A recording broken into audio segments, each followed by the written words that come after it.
আসসালামু আলাইকুম সবাইকে, কেমন আছেন আপনারা সবাই? আশা করি সবাই অনেক ভালো আছেন। আমরা এখন যেটা করব, আমরা হচ্ছে অ্যাডমিশন লেভেলের ডিইউ এবং অন্যান্য বিশ্ববিদ্যালয় অ্যাডমিশন লেভেলের পদার্থবিজ্ঞানের ক্লাস আমরা শুরু করতে যাচ্ছি। সেখানে প্রথমে আমরা যে অধ্যায়টা নিয়ে কথাবার্তা শুরু করব সেটা হচ্ছে ভেক্টর। তো ভেক্টরের আমরা আজকে সম্পূর্ণভাবে এই যতগুলা বেসিক জিনিস আছে আমাদের প্রবলেম সলভ করার জন্য সেগুলো আমরা জানবো। এরপর আমরা সেটার প্রবলেম সলভ করব বেশ কিছু, ঠিক আছে? সেই ভেক্টর রিলেটেড বেশ কিছু আমরা কি করব, এমসিকিউ প্রবলেম আমরা ইনশাল্লাহ সলভ করব। তো আমরা কথা না বাড়িয়ে আমরা আমাদের আলাপ আলোচনা শুরু করে দিই, ঠিক আছে? সো প্রথমে আমরা যেই বিষয়টা নিয়ে কথা বলবো সেটা হচ্ছে রাশি বা কোয়ান্টিটি। রাশি বা কোয়ান্টিটি, ভৌত জগতে যা কিছু পরিমাপ করা যায়, যা কিছু পরিমাপ করা যায়, মেজার করা যায়, হ্যাঁ, যা কিছু পরিমাপ করা যায় বা মেজার করা যায় তাদেরকে আমরা কি বলবো? রাশি বলবো। রাশি হচ্ছে, রাশির ভিতরে আছে স্কেলার রাশি, ভেক্টর রাশি। স্কেলার রাশি কি? যে সকল রাশি সম্পূর্ণরূপে প্রকাশ করতে শুধুমাত্র মানের প্রয়োজন হয়। কার প্রয়োজন? শুধুমাত্র মানের প্রয়োজন হয়, দিকের প্রয়োজন হয় না, তাদেরকে আমরা কি বলি?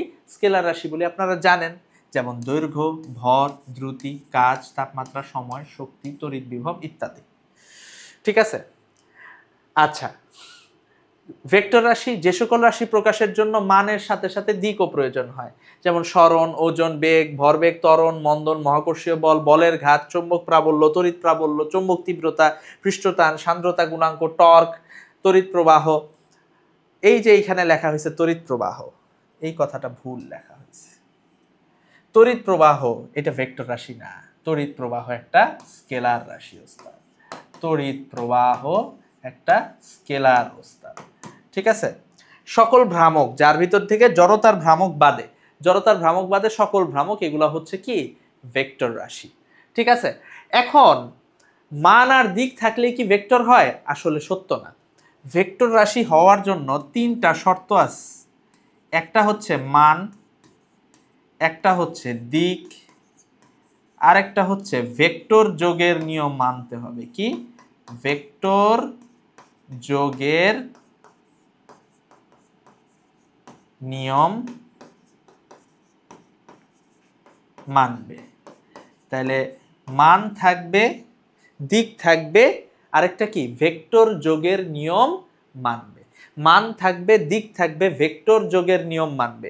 এই তিনটা জিনিস যদি স্যাটিসফাই করে তাইলে সেটা ভেক্টর হবে। মান আর দিক থাকলেই কিন্তু যেমন তড়িৎ প্রবাহ, এই যে লিখলাম যে তড়িৎ প্রবাহের মানও আছে, দিকও আছে, কিন্তু এটা ভেক্টর যোগের নিয়ম মানে না। ভেক্টরের ত্রিভুজ সূত্র, বহুভুজ সূত্র, সামান্তরিক সূত্র, এরা এই ভেক্টর রাশি, এইটা তড়িৎ প্রবাহ এই ভেক্টর যোগের নিয়ম মানে না, যার কারণে ওইটা একটা কি? স্কেলার। এরকম দুইটা রাশি আছে, একটা হলো তড়িৎ প্রবাহ, একটা স্কেলার, মান ও দিক থাকা সত্ত্বেও। আরেকটা চাপ ও একটা স্কেলার, এটারও মান ও দিক আছে, কিন্তু এটা কি? স্কেলার, এটা ভেক্টর না, ঠিক আছে? বুঝাইতে পারছি ওস্তাদ? বুঝাইতে পারছি? জটিল কিছু? জটিল কিছু না, একদম সহজ। ওকে,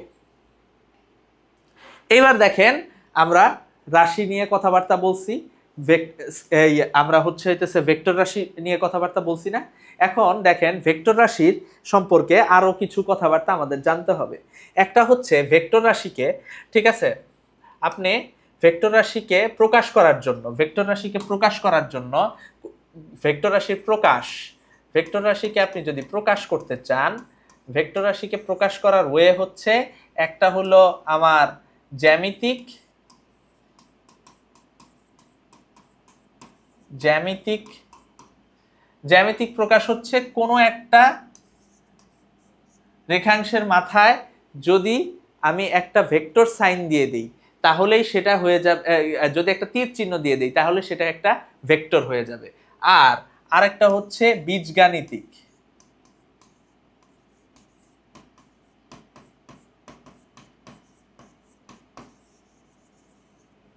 বীজগাণিতিক, আরেকটা কি? বীজগাণিতিক। বীজগাণিতিক কি? এই ধরলাম এ, ঠিক আছে, এর উপর একটা তীর চিহ্ন দিলে এটাও ভেক্টর হয়ে যাবে, এর উপর একটা বার চিহ্ন দিলেও একটা ভেক্টর হয়ে যাবে, এর নিচে একটা বার চিহ্ন দিলেও একটা ভেক্টর হয়ে যাবে, এ কে যদি একটু বোল্ড করে লিখে তাইলেও এটা একটা ভেক্টর হয়ে যাবে। এটা হলো ভেক্টরের প্রকাশ, বেসিক রিপ্রেজেন্টেশন।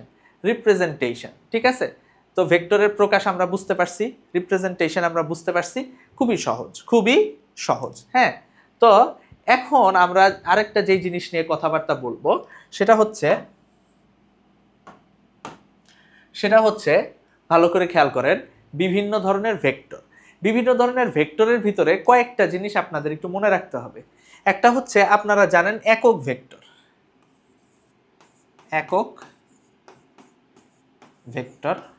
এটা সম্পর্কে আপনাদের একটু ধারণা থাকতে হবে। একক ভেক্টর বা ইউনিট ভেক্টর সম্পর্কে আপনাদের একটু ধারণা থাকা উচিত। একক ভেক্টর বা ইউনিট ভেক্টর,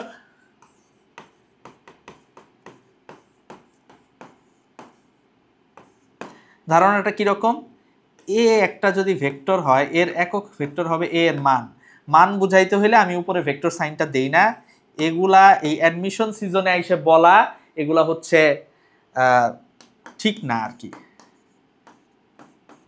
অ্যাডমিশন সিজনে এসে এগুলা উপস্থাপন করাটা ঠিক না, তাও আমি একটু মনে করায় দিচ্ছি আপনাদেরকে। একক ভেক্টর সম্পর্কে জানছি, আমরা সদৃশ ভেক্টর সম্পর্কে একটু জেনে নিই। সদৃশ ভেক্টর বা অ্যালাইক ভেক্টর, সদৃশ ভেক্টর বা অ্যালাইক ভেক্টর এটা কি?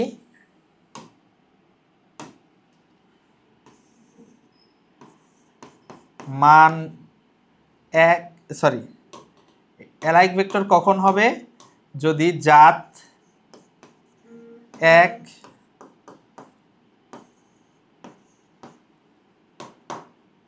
দিক এক, জাত একই, দিক একই, মান সমান বা অসমান। মান সমান বা অসমান যেটাই হোক না কেন সেটা কি হয়ে যাবে? সদৃশ ভেক্টর বা অ্যালাইক ভেক্টর হয়ে যাবে। জাত এক, দিক এক, মান সমান বা অসমান। মান যদি সমান হয় তাহলে তারা সমান ভেক্টর। মান সমান হলে তারা সমান ভেক্টর। অর্থাৎ সকল সমানই সদৃশ, কিন্তু সকল সদৃশ সমান ভেক্টর হবে না। সমান ভেক্টর হইতে হইলে মান সমান হইতে হবে। বুঝাইতে পারছি? তাহলে বিসদৃশ হবে এর উল্টা, জাত এক, দিক বিপরীত, মান সমান বা অসমান। বিসদৃশ কিন্তু যদি মান সমান হয় তবে তাদেরকে আমরা কি বলবো? বিপরীত ভেক্টর বলবো। লিখে দিই বিসদৃশ। সদৃশ যেহেতু লিখছি, বিসদৃশটাও লেখা উচিত।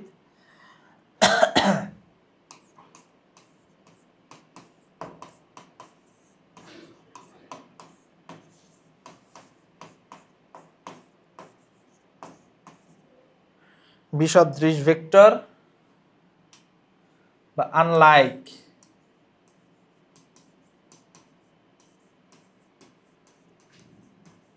ভেক্টর, বিসদৃশ বা আনলাইক ভেক্টর এটা কি?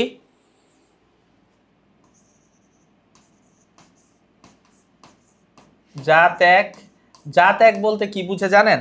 যেমন এইটা ধরে নিলাম F1, এইটা ধরে নিলাম F2। তাহলে দেখেন এইখানে দুইটাই বল, দিক একই, মান কিন্তু অসমান, কিন্তু এরা কি? সদৃশ। ঠিক একই, জাত এক, দিক বিপরীত, জাত এক, দিক বিপরীত, মান সমান বা অসমান।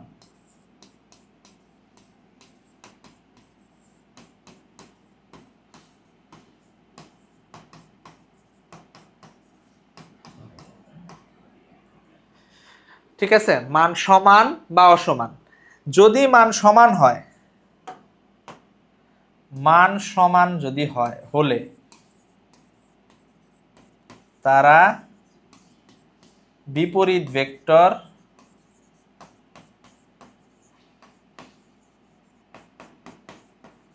বা ঋণ ভেক্টর।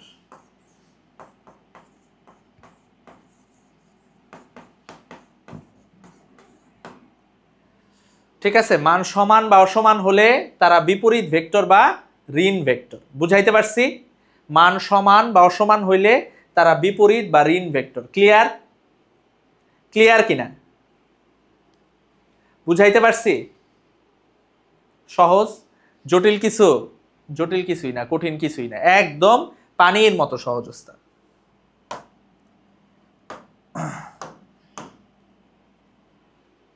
আচ্ছা, বুঝতে পারছেন? ওকে, এবার দেখেন, তাইলে আমরা সদৃশ ভেক্টর বিসদৃশ ভেক্টর দেখলাম। আরেকটা হচ্ছে, আরেকটা ভেক্টর সম্পর্কে আমরা জানবো, সেটা হলো আমাদের শূন্য ভেক্টর, শূন্য বা নাল ভেক্টর। শূন্য বা নাল ভেক্টর। শূন্য বা নাল ভেক্টর সম্পর্কে আপনারা জানেন যে ভেক্টরের মান শূন্য, এটা সম্পর্কে খালি একটা তথ্য জেনে নেন, পাদবিন্দু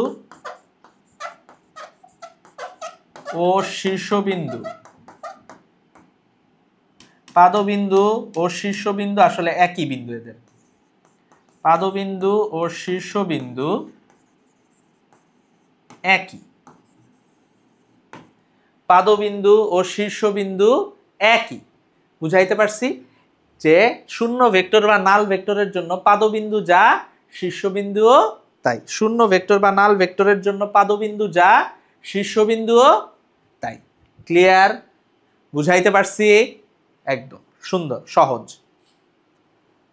এবার দেখেন,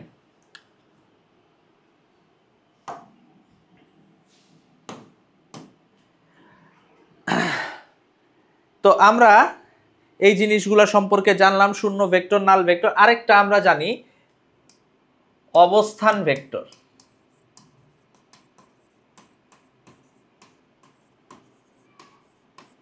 অবস্থান ভেক্টর কি?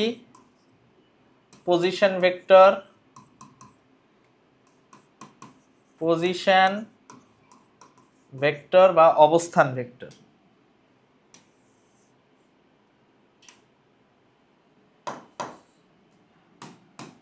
অবস্থান ভেক্টর কি? মূল বিন্দুর সাপেক্ষে অবস্থান নির্দেশক যে ভেক্টর, মূল বিন্দুর সাপেক্ষে অবস্থান নির্দেশ করে যেই ভেক্টর, সেটাকে আমরা বলি অবস্থান ভেক্টর। মূল বিন্দুর সাপেক্ষে যেই ভেক্টরটা অবস্থান নির্দেশ করবে। তাহলে মূল বিন্দুর সাপেক্ষে ধরে নিলাম এইখানে একটা বিন্দু আছে পি, এইখানে একটা বিন্দু ধরে নিলাম পি, তাহলে মূল বিন্দুর সাপেক্ষে এই হলো পি। ঠিক আছে, অবস্থান নির্দেশক। ঠিক আছে, তাহলে এইটা হচ্ছে আমার যদি আর হয়, তাহলে এই আরটাই হচ্ছে আমার কি? অবস্থান ভেক্টর। অবস্থান ভেক্টর। এই অবস্থান ভেক্টর সম্পর্কে আমি আপনাদেরকে একটা কথা বলি। যে সকল ভেক্টর আছে, প্রায় সকল ভেক্টরকে ভেক্টর শিফট করা যায়। ভেক্টর শিফট বুঝেন যে আমি যদি এইখানে একটা ভেক্টর, ধরেন আমি একটা ভেক্টর আঁকলাম, হ্যাঁ, ধরেন এই একটা ভেক্টর, ঠিক আছে, এই একটা ভেক্টর, আমি কি করতে পারবো জানেন? এই ভেক্টরটাকে এর সমান্তরালে যে কোনো জায়গায় শিফট করে নিয়ে যাইতে পারবো। এর সমান্তরালে, এইটা যেখানে আছে তার সমান্তরালে এখানে নিলাম, এখানে নিলাম, এখানে নিলাম। এটার মান দিক পরিবর্তন করা যাবে না এবং একে তেরা ব্যাখ্যা করা যাবে না, এটার দিক পরিবর্তন করা যাবে না। তাহলে এটা হয়ে যাবে কি? এটা হলো ভেক্টর শিফটিং বা ভেক্টর স্থানান্তর। এবং ভেক্টরের ক্ষেত্রে ভেক্টর শিফট অ্যালাউড, সকল ভেক্টরের ক্ষেত্রে অ্যালাউড এক্সেপ্টিং অবস্থান ভেক্টর। অবস্থান ভেক্টরের ক্ষেত্রে, অবস্থান ভেক্টরের ক্ষেত্রে ওস্তাদ, অবস্থান ভেক্টরের ক্ষেত্রে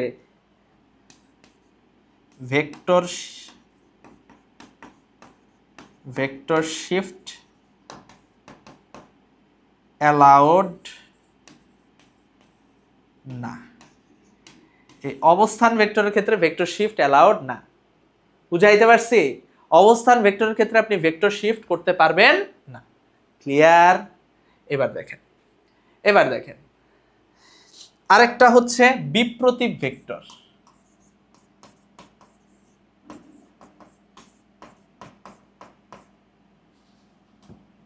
বিপ্রতীপ ভেক্টর, রেসিপ্রোকাল।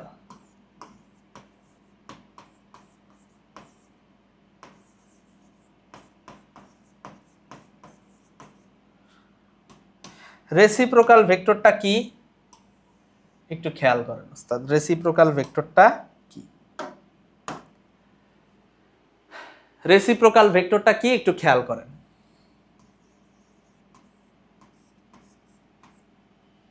রেসিপ্রোকাল ভেক্টরটা হচ্ছে, ধরেন একটা ভেক্টর আছে টোয়াইস আই ক্যাপ, এটা হলো পি, আরেকটা vector Q is equal to half I cap. তাহলে এইটার আর এইটা একটা আরেকটার কি গুণোত্তর বিপরীত হইল না? তাহলে এরা দুইটা একটা আরেকটার বিপ্রতীপ ভেক্টর। বুঝাইতে পারছি? যেহেতু গুণোত্তর বিপরীত তাই এরা কি বিপ্রতীপ ভেক্টর। ক্লিয়ার? একদম সহজ, জটিল কিছু না কিন্তু ওস্তাদ। গুণোত্তর বিপরীত যেহেতু, সুতরাং এরা বিপ্রতীপ ভেক্টর। ক্লিয়ার? এবার দেখেন আমরা যেটাতে আসবো, ভেক্টর যোগের ত্রিভুজ সূত্র। আপনারা জানেন, এটা নতুন করে বোঝানোর কিছু নেই। ধরেন এই একটা ত্রিভুজ,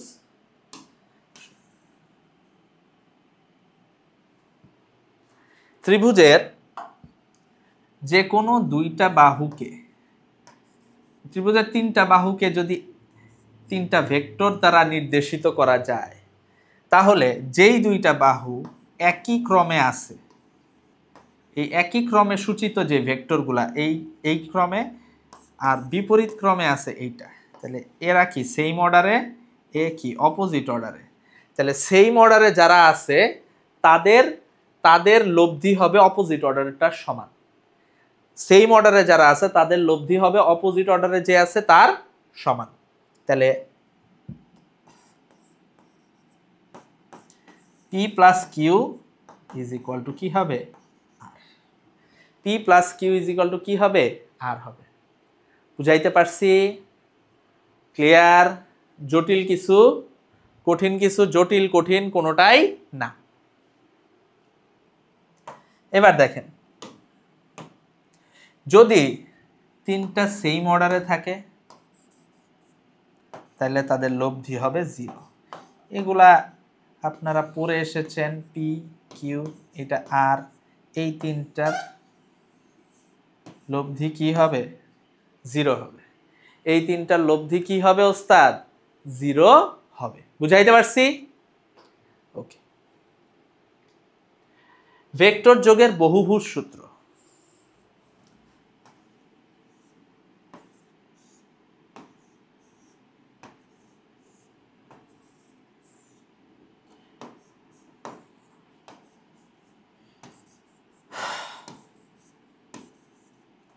তো ধরে নিলাম এইটা এ, এইটা বি, এইটা সি, এইটা ডি, এইটা ই। তাহলে দেখেন এইখানে একই অর্ডারে যারা যারা আছে, বহুভুজ সূত্র বলা আছে একই অর্ডারে যদি একাধিক আমার ভেক্টর সূচিত থাকে তাহলে তাদের লব্ধি হবে অপোজিট অর্ডারে যে আছে তার সমান।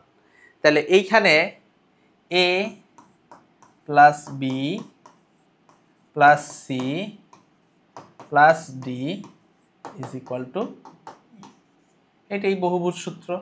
আর যদি সবগুলা একই অর্ডারে থাকে, তাহলে তাদের লব্ধি কি হবে? 0 হবে।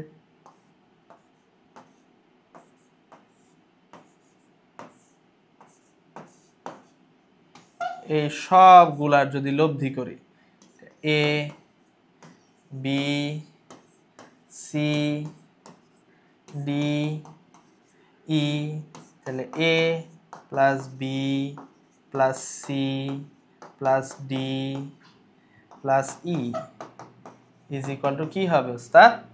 0 হবে। বুঝাইতে পারছি? ওকে। এবার আমরা যেটা পড়বো সেটা হলো ভেক্টর যোগের সামান্তরিক সূত্র। ভেক্টর যোগের কি সূত্র? সামান্তরিক সূত্র, parallelogram law of vector addition. এটা খুবই গুরুত্বপূর্ণ একটা সূত্র। এইখানে বলা আছে কি, এখানে বলা আছে আমরা একটা সামান্তরিক, এই একটা সামান্তরিকের দুইটা সন্নিহিত বাহু যদি দুইটা ভেক্টরে ডিনোট করে, এটা যদি পি হয়, এইটা যদি কিউ হয়, ঠিক আছে, এবং এইটা যদি আর হয়, তাহলে এইখানে বলা আছে P plus Q is equal to R. এটা তো আর ভেক্টর পাইলাম, তাহলে লব্ধির মান কত হবে? যদি পি আর কিউ এর মাঝখানে অ্যাঙ্গেল হয় আলফা, তাহলে বলা আছে R is equal to root over P square plus Q square plus twice P Q cos alpha. ঠিক আছে, তাহলে এই জায়গা থেকে আমরা আলফা যদি 0 ডিগ্রি হয়, তাহলে R is equal to P plus Q. এটা হইল ভেক্টরের সর্বোচ্চ মান, সুতরাং এটা আর ম্যাক্স লেখা যায়। আলফা যদি 180 ডিগ্রি হয়, তাহলে আর এটাকে আর মিন লেখা যায়, সর্বনিম্ন মান P difference Q. P difference Q মানে যদি কিউ বড় হয় তাহলে কিউ মাইনাস পি করবো, যদি পি বড় হয় তাহলে পি মাইনাস কিউ করবো। বুঝাইতে পারছি? যদি কিউ বড় হয় কিউ মাইনাস পি করবো, আর যদি পি বড় হয় পি মাইনাস কিউ করবো। ক্লিয়ার? আচ্ছা, আর একটা হচ্ছে আর আলফা যদি 90 ডিগ্রি হয়, 90 ডিগ্রি হলে R is equal to root over P square plus Q square. ঠিক আছে, সুন্দর, বুঝলাম।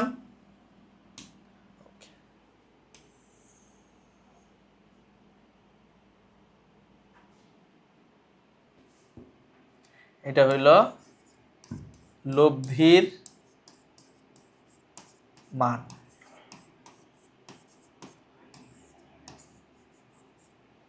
লব্ধির মান ক্লিয়ার? লব্ধির মান নির্ণয়ের ক্ষেত্রে আরেকটা হচ্ছে লব্ধির দিক। লব্ধির দিক নির্ণয়ের জন্য আমরা লব্ধির দিক বলতে আমরা বুঝি, ধরে নিলাম এই পি এর সাথে অ্যাঙ্গেল আছে হচ্ছে থেটা, পি এর সাথে আর যে অ্যাঙ্গেলটা করছে সেটা হলো থেটা, এটা হলো লব্ধির দিক। আর কিউ এর সাথে আর যে অ্যাঙ্গেলটা করছে এটা ধরলাম ফাই। তাহলে থেটা বের করার সিস্টেম হলো theta is equal to tan inverse, মনে রাখবেন যার সাথে অ্যাঙ্গেল সে নিচে সিঙ্গেল। অ্যাঙ্গেল কার সাথে? থেটাটা কার সাথে? পি এর সাথে না, পি নিচে সিঙ্গেল হবে, আর বাকি থাকলো কে? কিউ। তাহলে কিউ সাইন আলফা, এখানে P plus Q cos alpha.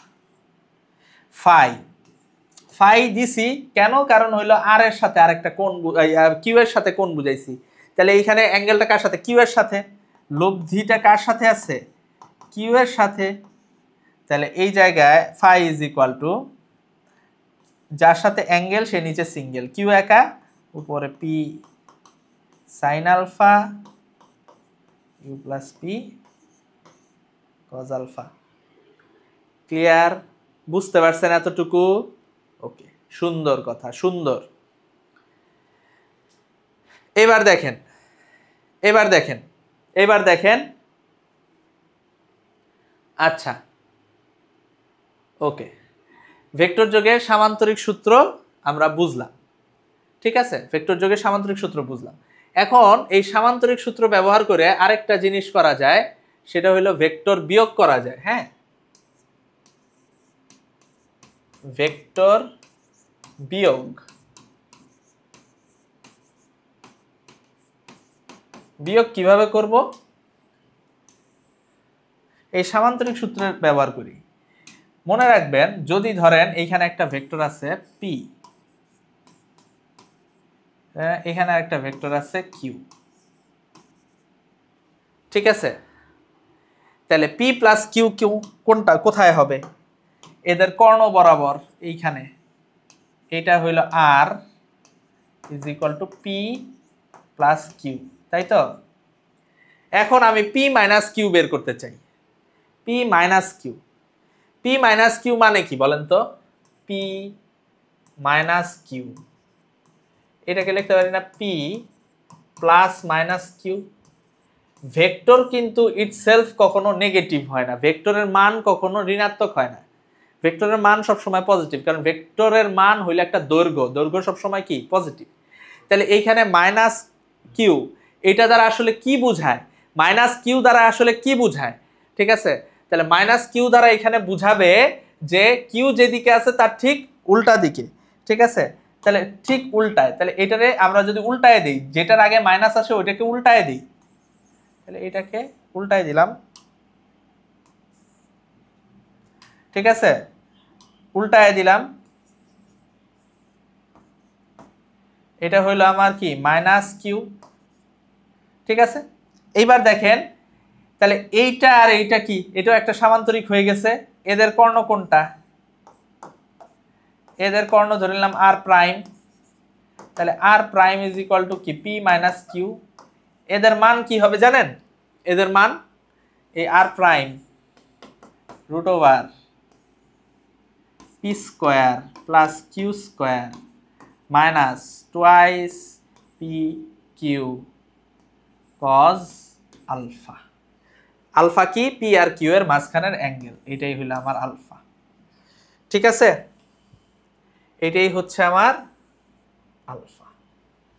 Clear, বুঝতে পারছি, সুন্দর, ঠিক আছে। এখন বলবেন যে এই ভেক্টর বিয়োগের ক্ষেত্রে আমরা দিক কিভাবে বের করব। এই আরটা পি এর সাথে যে অ্যাঙ্গেলে আছে, আর প্রাইমও পি এর সাথে সেম অ্যাঙ্গেলেই থাকবে, বুঝাইতে পারছি। একই দিক নির্ণয় করার সিস্টেম একই। এখন আমরা যে বিষয়টা নিয়ে আলাপ আলোচনা করব সেটা হলো আমার ভেক্টর বিভাজন, ভেক্টর বিভাজন বা রেজোলিউশন। আচ্ছা, ভেক্টর বিভাজন জিনিসটা কি,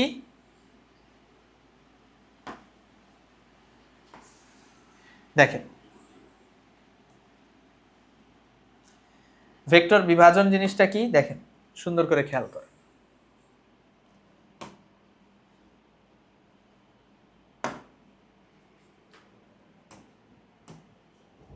খেয়াল করেন,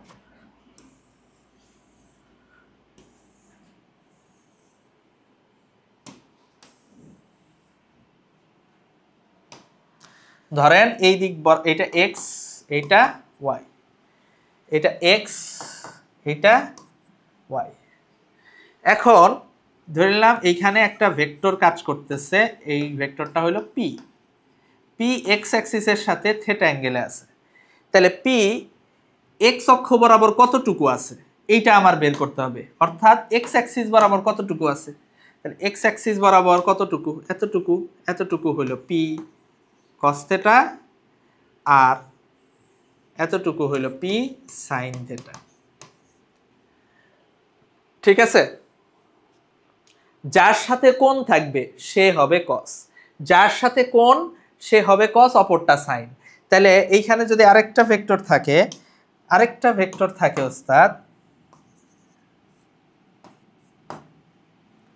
এটা ধরে নিলাম কিউ, এটা ওয়াই এর সাথে থিটা অ্যাঙ্গেলে আছে।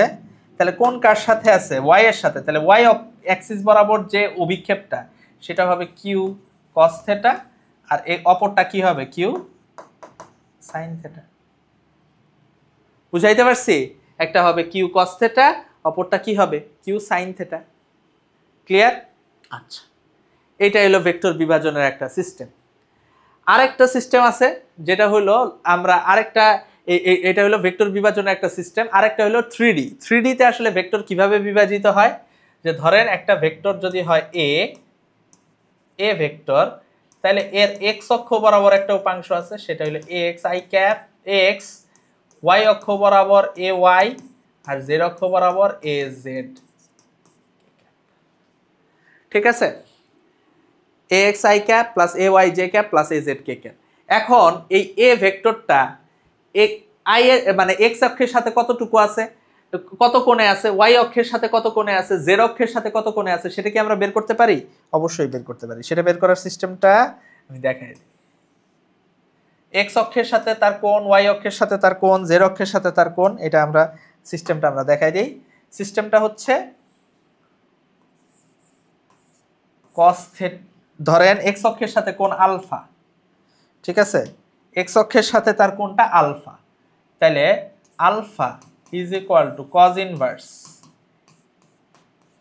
এক্স বাই এ, এখানে এ বলতে এ এর মান বুঝাইছে, beta is equal to cos inverse A Y by A, gamma is equal to cos inverse A Z by,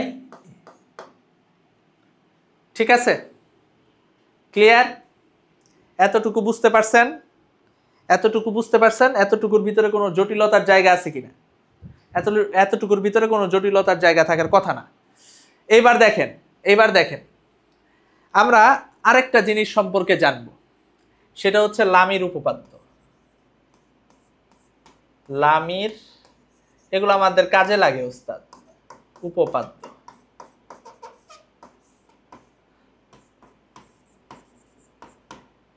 Lamis theorem,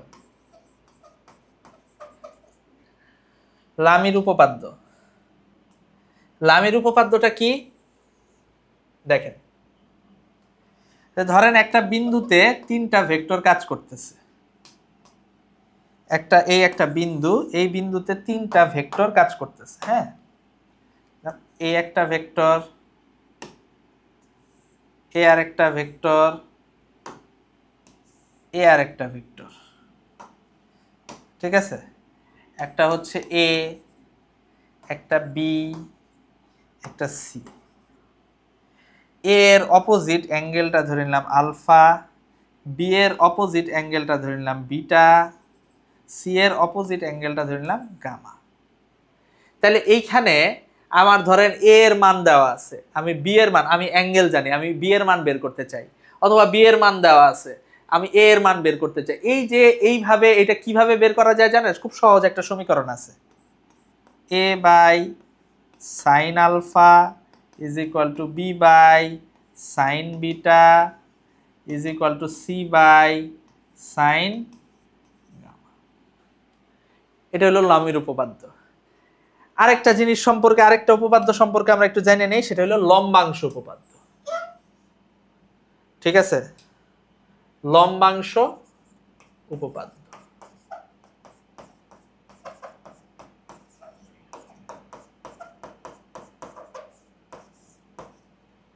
ঠিক আছে,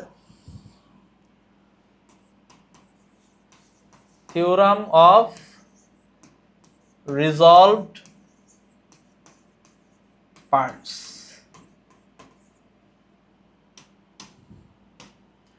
লম্বাংশ উপপাদ্য। আচ্ছা, লম্বাংশ উপপাদ্য জিনিসটা কি? লম্বাংশ উপপাদ্য জিনিসটা তেমন কিছুই না ওস্তাদ, লম্বাংশ উপপাদ্য জিনিসটা তেমন কিছুই না। আপনি ধরেন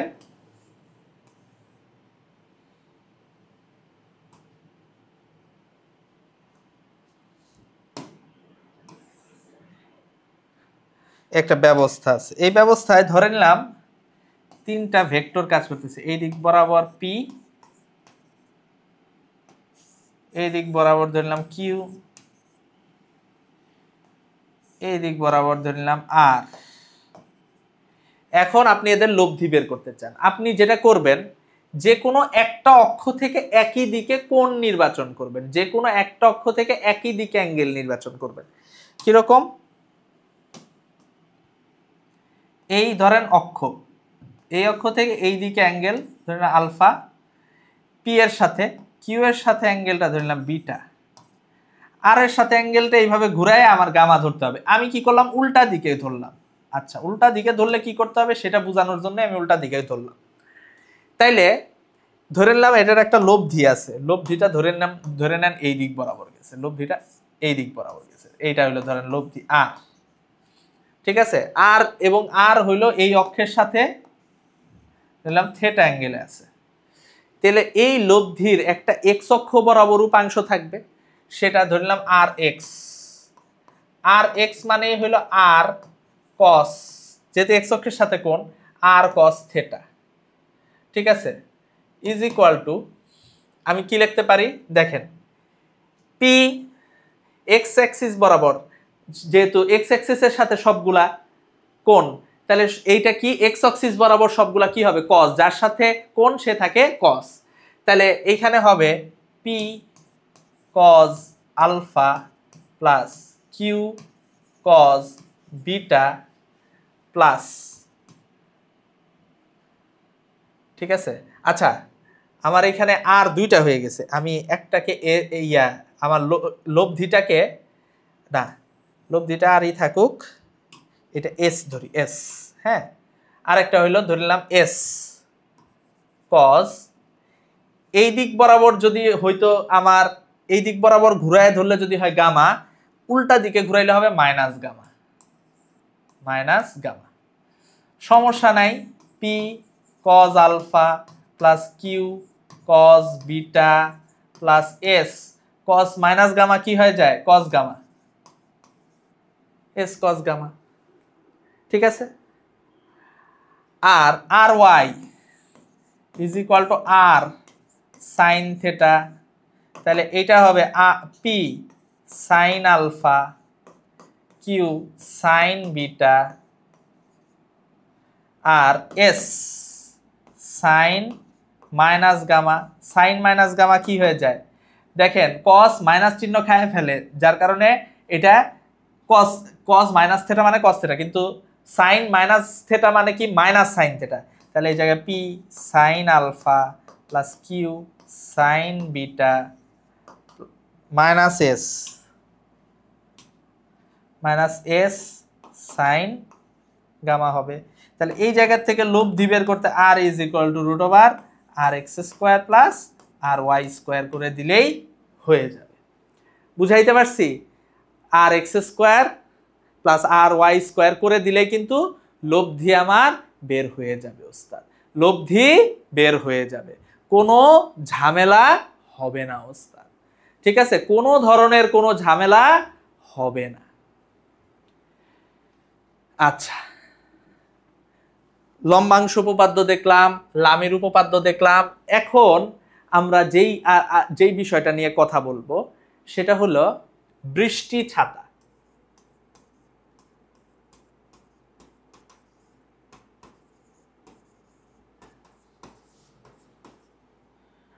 বৃষ্টি ও ছাতা সংক্রান্ত। বৃষ্টি ছাতার জন্য আপনাদের ইউনিভার্সিটিতে সব সময় সোজা রাস্তাই ব্যবহার করে, বাঁকা রাস্তা ব্যবহার খুব কম করে। যদি বাঁকা রাস্তা ব্যবহার করে তাহলে মনে রাখবেন সহজ আপেক্ষিক বেগের একটা সমীকরণ আছে, ভি আর এম, ব্যক্তির সাপেক্ষে বৃষ্টির বেগ। মনে রাখবেন যার বেগ বের করবেন, বেগ কার বের করব? বৃষ্টির। কার সাপেক্ষে? ব্যক্তির সাপেক্ষে, তাই না? ব্যক্তির সাপেক্ষে বৃষ্টির বেগ বের করব। তাহলে যারটা বের করবেন তারটা আগে, ভি আর মাইনাস ভি এম, ভি আর মাইনাস ভি এম, ঠিক আছে। তাহলে আপনি দেখেন বৃষ্টি যদি নিচের দিকে পড়ে, এটা হইল ভি আর,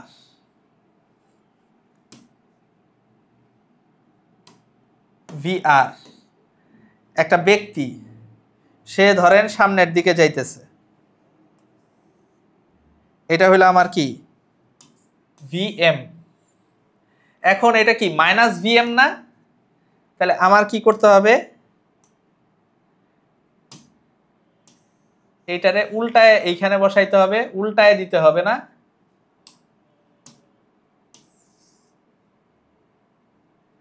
এখানে উল্টায় দিতে হবে,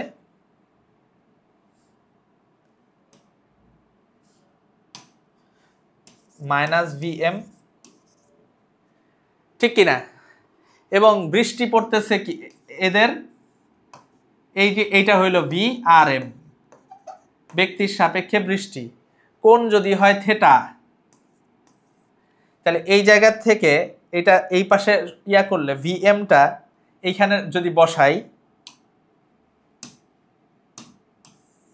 ভি এমটা এইখানে যদি প্যারালাল শিফট করে বসাই, এটা ধরেন লম্বা হয়ে এই পর্যন্তই আসবে, প্যারালাল শিফট করে যদি বসাই তাহলে, দুঃখিত,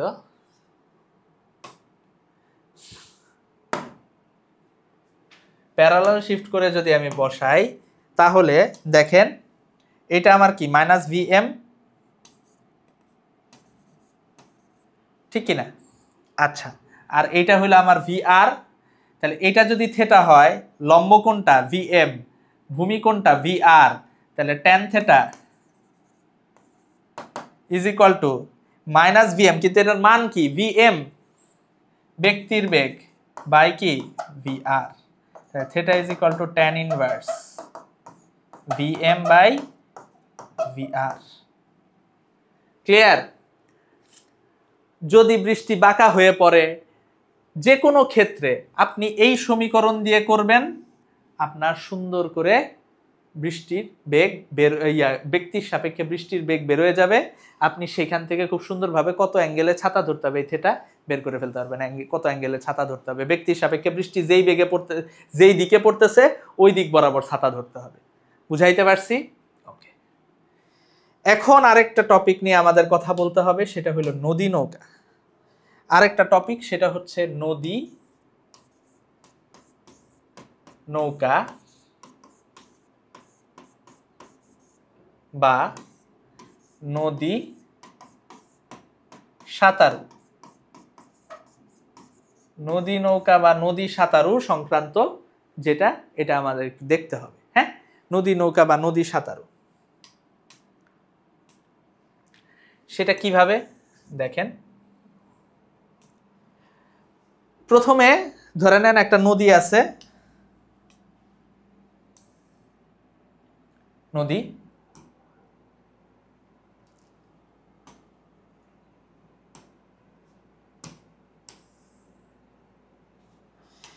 এদের স্রোতের বেগ, এই নদীর স্রোতের বেগ ওস্তাদ এই দিক বরাবর ইউ, একটা নৌকা এইদিকে যাওয়ার চেষ্টা করতেছে ভি, স্রোতের সাথে নৌকার বেগ হচ্ছে, নৌকার দিক হচ্ছে স্রোতের সাথে নৌকা চলার দিক হচ্ছে থেটা। তাইলে আমার থেটা না ধরে আলফা ধরি, স্রোতের সাথে নৌকা চলার দিক হচ্ছে আলফা।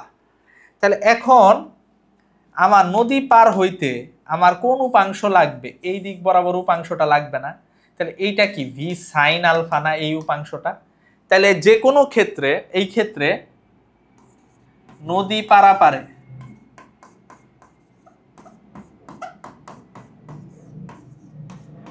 প্রয়োজনীয় সময়,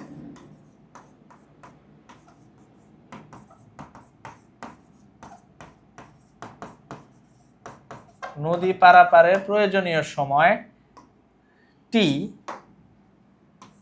ইজ ইকুয়াল টু, নদীর প্রস্থ যদি হয় D, D by V sine alpha. এখন আমি সর্বনিম্ন সময়ে কখন নদী পার হইতে পারবো? যখন এই ভি সাইন আলফার মান সর্বোচ্চ হবে, আলফা যদি 90 ডিগ্রি হয় তাইলেই তো ভি সাল, অর্থাৎ যদি সোজাসুজি রওনা দেয় তাইলেই তো ভি সাইন আলফা কি সর্বোচ্চ ওস্তাদ, তাই না? তাইলে সর্বনিম্ন সময়ে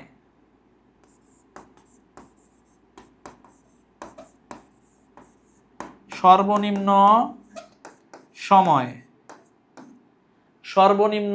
সময়ে নদী পারাপারের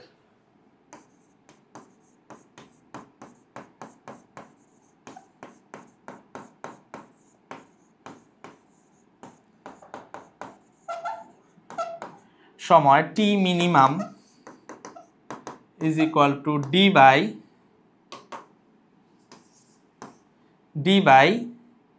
ভি। সর্বনিম্ন সময়ে নদী পারাপারের জন্য যে সর্বনিম্ন সময়ে নদী পারাপারের যে সময় সেটা হইল ডি বাই ভি, ঠিক আছে, মিনিমাম। এখন এটা তো সর্বনিম্ন সময়ের কথা গেল, সর্বনিম্ন দূরত্বের ক্ষেত্রে কি হবে? সর্বনিম্ন দূরত্বে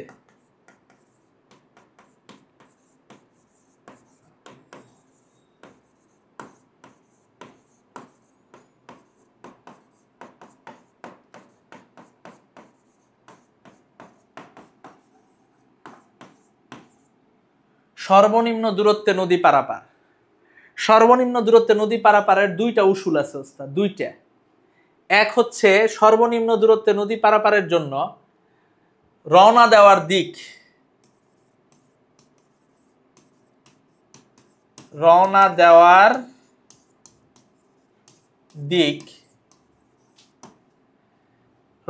দিক যদি কেস 1 স্রোতের বেগ u যদি নৌকার বেগের চেয়ে কম হয় তাহলে alpha is equal to cos inverse minus U by V. এটা হলো কেস 1। কেস 2 যদি স্রোতের বেগ, দেখেন স্রোতের বেগ যদি নৌকার বেগের চেয়ে বেশি হয়, এই কেসটা ভালো করে খেয়াল করেন। স্রোতের বেগ নৌকার বেগের চেয়ে বেশি হইলে কোন দিকে রওনা দিতে হবে, এই কেসটা ওস্তাদ আপনাদের আসে না, কিন্তু ইদানিং দেখা যাচ্ছে ঢাকা ইউনিভার্সিটির ভর্তি পরীক্ষা একটু একটু করে স্ট্যান্ডার্ডাইজেশন করা হচ্ছে। তাহলে সেই ক্ষেত্রে নদী পারাপারের দিক আলফা ইজ ইকুয়াল টু হবে cos inverse V by minus V by U, cos inverse minus V by U. Admission time, এটা ব্যাখ্যা করার এখন সময় নাই, কোনো একদিন একটা ভিডিওতে ব্যাখ্যা করে দিব ইনশাল্লাহ। আর এইখানে দেখেন মাইনাস এইখান থেকে আমরা কি লিখতে পারি, এইখানে প্রয়োজনীয় সময়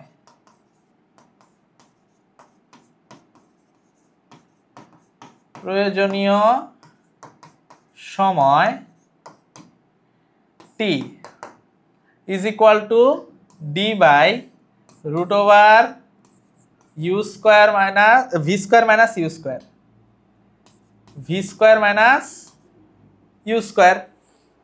আর এই ক্ষেত্রে প্রয়োজনীয় সময় কি হবে,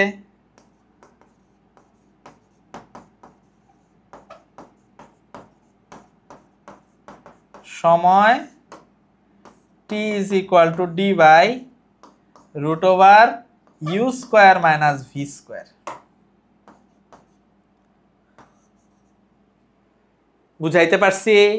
বুঝাইতে পারছি কিনা? এবার দেখেন, ঠিক আছে, এখন আমরা যেই জায়গায় যাব সেটা হলো ভেক্টরের গুণ।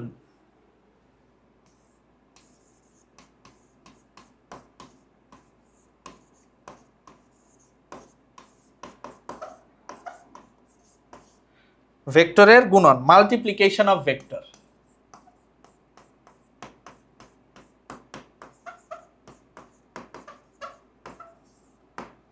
Multiplication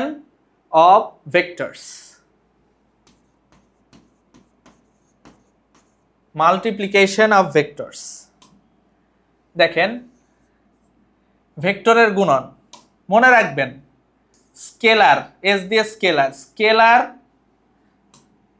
স্কেলার ইনটু ভেক্টর, এইখান থেকে আমি পাবো ভেক্টর, ঠিক আছে? এটা নরমাল স্কেলারের সাথে ভেক্টরের গুণ। আরেকটা হলো ভেক্টরের সাথে ভেক্টরের গুণ যদি হয়, ভেক্টরের সাথে ভেক্টরের গুণের ক্ষেত্রে vector dot vector is equal two পাবো স্কেলার, এটাকে আমরা বলি ডট গুণন।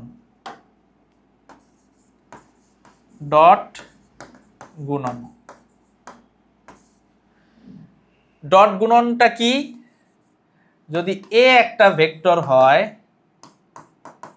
x i cap plus ay j cap plus az k cap, B যদি একটা ভেক্টর হয় bx i cap plus by j cap plus bz k cap, তাইলে a dot B হবে, এ আর বি যদি দুইটা ভেক্টর এরকম হয়, এই দিক বরাবর এ, এই দিক বরাবর বি, এদের মাঝখানের অ্যাঙ্গেল থিটা, তাহলে A dot B is equal to X B X plus A Y B Y plus A Z B Z, X B X plus A Y B Y plus A Z B Z, এটা হলো এ ডট বি, ঠিক আছে? আর এই ক্ষেত্রে এ dot B যেই কথা, dot গুণনের ক্ষেত্রে এ dot B যেই কথা, বি ডট এ একই কথা, এ ডট বি যেই কথা, বি ডট এ কি কথা, একই কথা ওস্তাদ। ক্লিয়ার? আচ্ছা, এইটা আবার A dot B is equal to আমরা লিখতে পারি এ বি কস থিটা। এইখান থেকে দুইটা ভেক্টরের মধ্যবর্তী কোণ আমরা বের করতে পারি। এইখান থেকে cos theta is equal to A dot B by A B, মানে কি এ আর বি এর মান, theta is equal to cos inverse A dot B by কি এ বি। ঠিক আছে, A dot B by A B. Clear? এবার দেখেন থিটা আমরা বের করে ফেলছি। এইখান থেকে আরেকটা জিনিস আমরা জানতে পারি। দেখেন, যদি এ একটা ভেক্টর এ হয়, এ একটা ভেক্টর যদি বি হয়, ঠিক আছে, বি হয়, তাহলে এর দিকে বি কতটুকু আছে, বি কস থিটা, ঠিক কিনা? তাহলে এর দিকে বি এর উপাংশ আমরা এখান থেকে বের করতে পারি। এর দিকে বি এর উপাংশ, এ এর দিকে বি এর অভিক্ষেপ, বি এর অভিক্ষেপ, এটা কি হবে, B cos theta A B. তাহলে এটা কি হবে, এ ডট বি বাই এ। তাহলে বি এর দিকে এ এরটা কি হবে, তার ঠিক উল্টা।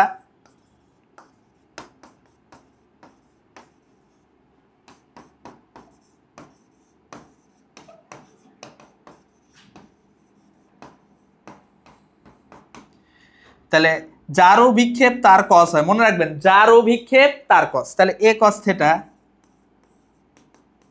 এ ডট বি বাই বি। সুন্দর। এবার দেখেন,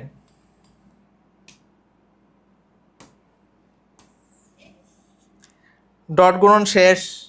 এবার আমরা যেটা দেখবো সেটা হলো ক্রস। ভেক্টর ক্রস ভেক্টর পাইলাম হইল ভেক্টর, তাইলে এটারে আমরা বলি ক্রস গুণন। ক্রস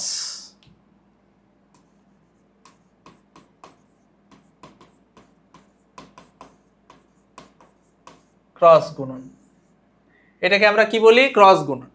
ক্রস গুণন কিভাবে করে, এই যে এ এ আর বি যদি হয়, তাহলে এ ক্রস বি হবে, এ ক্রস বি হবে I J K X A Y A Z B X B Y B Z. এটা করলেই এ ক্রস বি আমরা পেয়ে যাবো, এটা ডিটারমিন্যান্ট বের করলে। তাহলে এ ক্রস বি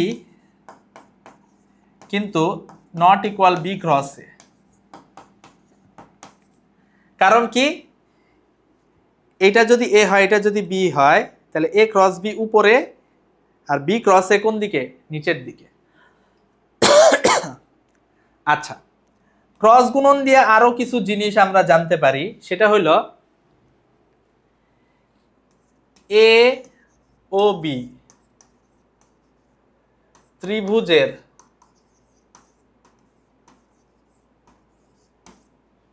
দুটি সন্নিহিত বাহু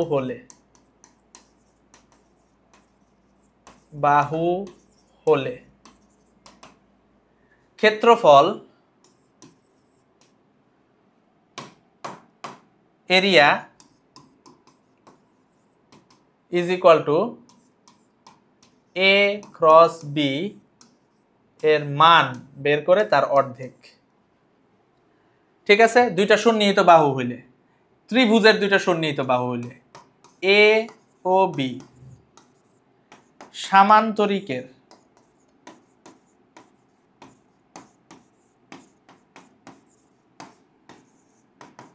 দুটি সন্নিহিত বাহু হলে এ ও বি সামান্তরিকের দুটি সন্নিহিত বাহু হলে area is equal to A cross B এর মান। এ ও বি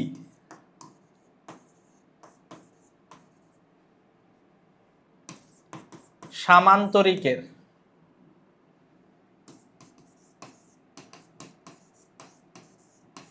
এ ও বি সামান্তরিকের কর্ণ হলে এরিয়া হাফ এ ক্রস বি। ঠিক আছে, তো এই জিনিসগুলো মাথায় থাকবে। এরপর দেখেন একক ভেক্টর, ভেক্টরের মান নির্ণয় আপনারা জানেন, যদি এ একটা ভেক্টর হয় X I cap plus A Y J cap plus A Z K cap, A যদি একটা ভেক্টর হয় A X I cap plus A Y J cap plus A Z K cap, এরকম যদি হয় তাহলে এর মান হবে root over A X square plus A Y square plus A Z square. তাইলে এ আর বি এর ধরেন এ এর দিকে সমান্তরাল দিকে একক ভেক্টর, এ এর দিকে একক ভেক্টর, এর দিকে একক ভেক্টর, এর দিকে একক ভেক্টর আমার হবে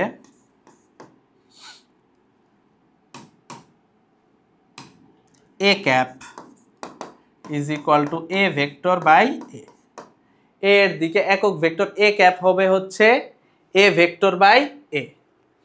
ঠিক আছে, এ ও বি এর সমান্তরালে একক ভেক্টর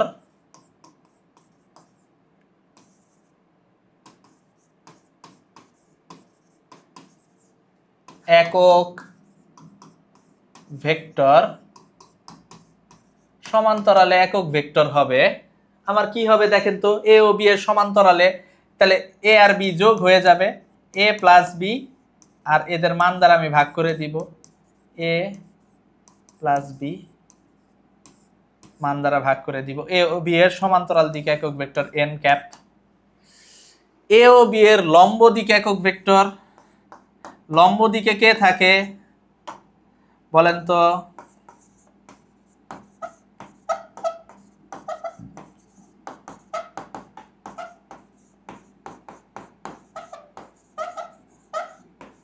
একক ভেক্টর। তাহলে লম্ব দিকের ভেক্টর আমরা কিভাবে পাই, ক্রস গুণফল করে পাই লম্ব দিকে। তাহলে plus minus A cross B by A cross B এর মান, কারণ এই একক ভেক্টর উপরেও হইতে পারে নিচেও হইতে পারে, এই জন্য আগে প্লাস মাইনাস আমরা বসায় নিছি। সুন্দর, ঠিক আছে। এখন আমরা যেই বিষয়টা নিয়ে কথা বলবো সেটা হচ্ছে ভেক্টর ক্যালকুলাস। ভেক্টর ক্যালকুলাসে খেয়াল করে দেখেন, ভেক্টর ডিফারেন্সিয়াল অপারেটর জিনিসটা কি, nabla is equal to del del X I cap del del Y J cap del del Z K cap. Scalar ক্ষেত্র, কোনো একটা ক্ষেত্র যেটা কোনো একটা ভৌত স্কেলার রাশি নির্দেশ করে সেটাই একটা স্কেলার ক্ষেত্র। ভেক্টর ক্ষেত্র যেটা একটা ভেক্টর রাশি নির্দেশ করে, ধরেন হচ্ছে কোনো একটা এরিয়ার উপর দিয়ে বাতাসের গতির দিক বুঝাইতেছে ভেক্টর। ঠিক আছে, গ্রেডিয়েন্ট কি হবে, আমরা যদি গ্রেডিয়েন্ট আমরা পড়ছিলাম স্কেলার গুণ vector is equal two vector, তাহলে আমার ভেক্টর ডিফারেন্সিয়াল অপারেটর কি একটা ভেক্টর, এটার সাথে যদি একটা স্কেলার ক্ষেত্র গুণ করি তাহলে যেটা পাবো সেটাই হলো গ্রেডিয়েন্ট। একটা ভেক্টর ডিফারেন্সিয়াল অপারেটরের সাথে যদি আমি একটা স্কেলার ক্ষেত্র গুণ করি তাহলে যেটা পাবো সেটাই হলো গ্রেডিয়েন্ট। সহজ, ঠিক আছে, তাহলে যেটা পাবো সেটাই হচ্ছে আমার কি গ্রেডিয়েন্ট। এরপর ডাইভারজেন্স, যদি আমরা কোনো একটা ভেক্টর ডিফারেন্সিয়াল অপারেটরের সাথে একটা ভেক্টরকে ডট গুণফল করি তাইলে যেটা পাবো সেটাই হলো ডাইভারজেন্স। ডাইভারজেন্সের ক্ষেত্রে মনে রাখবেন, এবং ডাইভারজেন্স যেটা আসবে সেটা একটা স্কেলার হবে। ডাইভারজেন্স দ্বারা বোঝায় অপসারিতা, যে ধরেন একটা এই ক্ষেত্র থেকে ফ্লাক্স কতটুকু বের হইতেছে সেটার পরিমাণ। যেমন আমার যদি কোনো জায়গায় পদার্থের আয়তন বাড়ে, ঘনত্ব হ্রাস পায়, ধরেন পানি ছড়ায় যাইতেছে, তাহলে ওই জায়গায় ডাইভারজেন্স পজিটিভ। পানি এক জায়গায় আসতেছে, তাহলে ওই জায়গায় ডাইভারজেন্স নেগেটিভ। আর যদি ডাইভারজেন্স শূন্য হয় সেটাকে বলা হয় সলিনয়েডাল। ডাইভারজেন্স পজিটিভ যেই জায়গায় ওইটারে বলে ভেক্টর সোর্স, ডাইভারজেন্স নেগেটিভ যে জায়গায় ওইটারে বলে ভেক্টর সিঙ্ক। বুঝাইতে পারছি? ওকে। এবার দেখেন কার্ল। কার্ল কি? কার্ল হচ্ছে কোনো একটা ভেক্টর ক্ষেত্রের ঘূর্ণন প্রবণতা, ঘূর্ণনশীলতা বোঝায়। ঠিক আছে, যে কোনো একটা ভেক্টর ক্ষেত্রকে যদি ভেক্টর ডিফারেনশিয়াল অপারেটরের সাথে ক্রস গুণন করি, তাইলে সেটাকে আমরা কি বলবো? সেটাকে বলবো আমরা কার্ল। সেটাকে আমরা কার্ল বলবো। কার্ল একটা ভেক্টর, ঠিক আছে? আচ্ছা, এবং কার্লের ক্ষেত্রে কোনো ভেক্টরের কার্লের গ্রেডিয়েন্ট সবসময় কি হবে? কোনো ভেক্টর কার্লের গ্রেডিয়েন্ট, ঠিক আছে, ভেক্টর কার্লের গ্রেডিয়েন্ট সবসময় কি হবে ওস্তাদ? কার্লের গ্রেডিয়েন্ট সবসময় হবে 0 হবে। ঠিক আছে, কার্লের মান 0 হইলে ওই ক্ষেত্রটাকে কি বুঝাবে? অঘূর্ণনশীল বুঝাবে ওস্তাদ। ঠিক আছে, এখন আমরা একটা প্রবলেম দেখি। দেখেন তো, r = xi cap yj cap zk cap হয়, তাহলে ডেল ডট r এর মান কত? ডেল ডট r এর মান কত আমরা বের করে ফেলি। Del dot r = xi cap yj cap zk cap, তাহলে কি হবে? Del xx, del yy, del zz, 1 + 1 + 1 কত হইল? 3 হয়ে গেল ওস্তাদ। প্রবলেম সলভে আমরা ঢুকে পড়ছি, 3 হয়ে গেল। ঠিক আছে, একজন সাঁতারু স্রোতের বেগের দ্বিগুণ বেগে সাঁতরিয়ে অপর তীরের যাত্রা বিন্দুতে পৌঁছে স্রোতের সাথে তার দিক কত হবে? মনে রাখেন যদি p = 2h3 হয়, ঠিক আছে, যাত্রা বিন্দুর বিপরীত বিন্দুতে পৌঁছায়, তার মানে থেটা কত? 90 degree. Theta 90, p = 2q and theta = 90 degree হইলে, থেটা = 90 ডিগ্রি হইলে আলফা = 120 ডিগ্রি। মনে রাখবেন আলফা কত হবে? এখানে 120 ডিগ্রি হবে। একদম সহজ। ঠিক আছে, বুঝাইতে পারছি? একদম সহজ। প্রথমেই আমরা যেটা দেখব যে নিচের কোনটি স্কেলার রাশি? স্কেলার রাশি কোনটা? মহাকর্ষীয় বিভব, পৃষ্ঠটান, টর্ক, ত্বরণ। পৃষ্ঠটান, মহাকর্ষীয় বিভব, টর্ক, ত্বরণ। বিভব এই কথাটা আছে না? বিভব, ভালো করে খেয়াল করেন। বিভব মানে কি? মহাকর্ষীয় বিভব কি? যে অসীম থেকে একটা বস্তু মহাকর্ষীয় ক্ষেত্রের ভিতরে আনতে কৃত কাজ। তাহলে এটা কি? এটা একটা কাজ যেহেতু, সুতরাং এটা অবশ্যই মহাকর্ষীয় বিভব একটা কি হবে? স্কেলার হবে ওস্তাদ। মহাকর্ষীয় বিভব একটা কি হবে? স্কেলার হবে ওস্তাদ। সুন্দর, দেখেন মহাকর্ষীয় বিভব স্কেলার। জটিল কিছু না, একদম সহজ। এরপরে যাই, দেখেন কোনটি ভেক্টর রাশি? আয়তন, বৈদ্যুতিক বিভব, স্বর্ণপাত, ধারক যন্ত্র, বৈদ্যুতিক প্রাবল্য। আয়তন, এটি কি কোনো ভেক্টর রাশি? না। বিভব, একটু আগে বললাম বিভব মানে কি? মনে রাখবেন বিভব এক ধরনের কাজ, বিভব এক প্রকার কাজ। তাহলে কাজ যেহেতু স্কেলার, বিভব কি? বিভব এক প্রকার কাজ যেহেতু স্কেলার, সুতরাং বৈদ্যুতিক বিভব স্কেলার। স্বর্ণপাত, ধারক যন্ত্র কোনোদিন কোন রাশি হয় না। বৈদ্যুতিক প্রাবল্য E =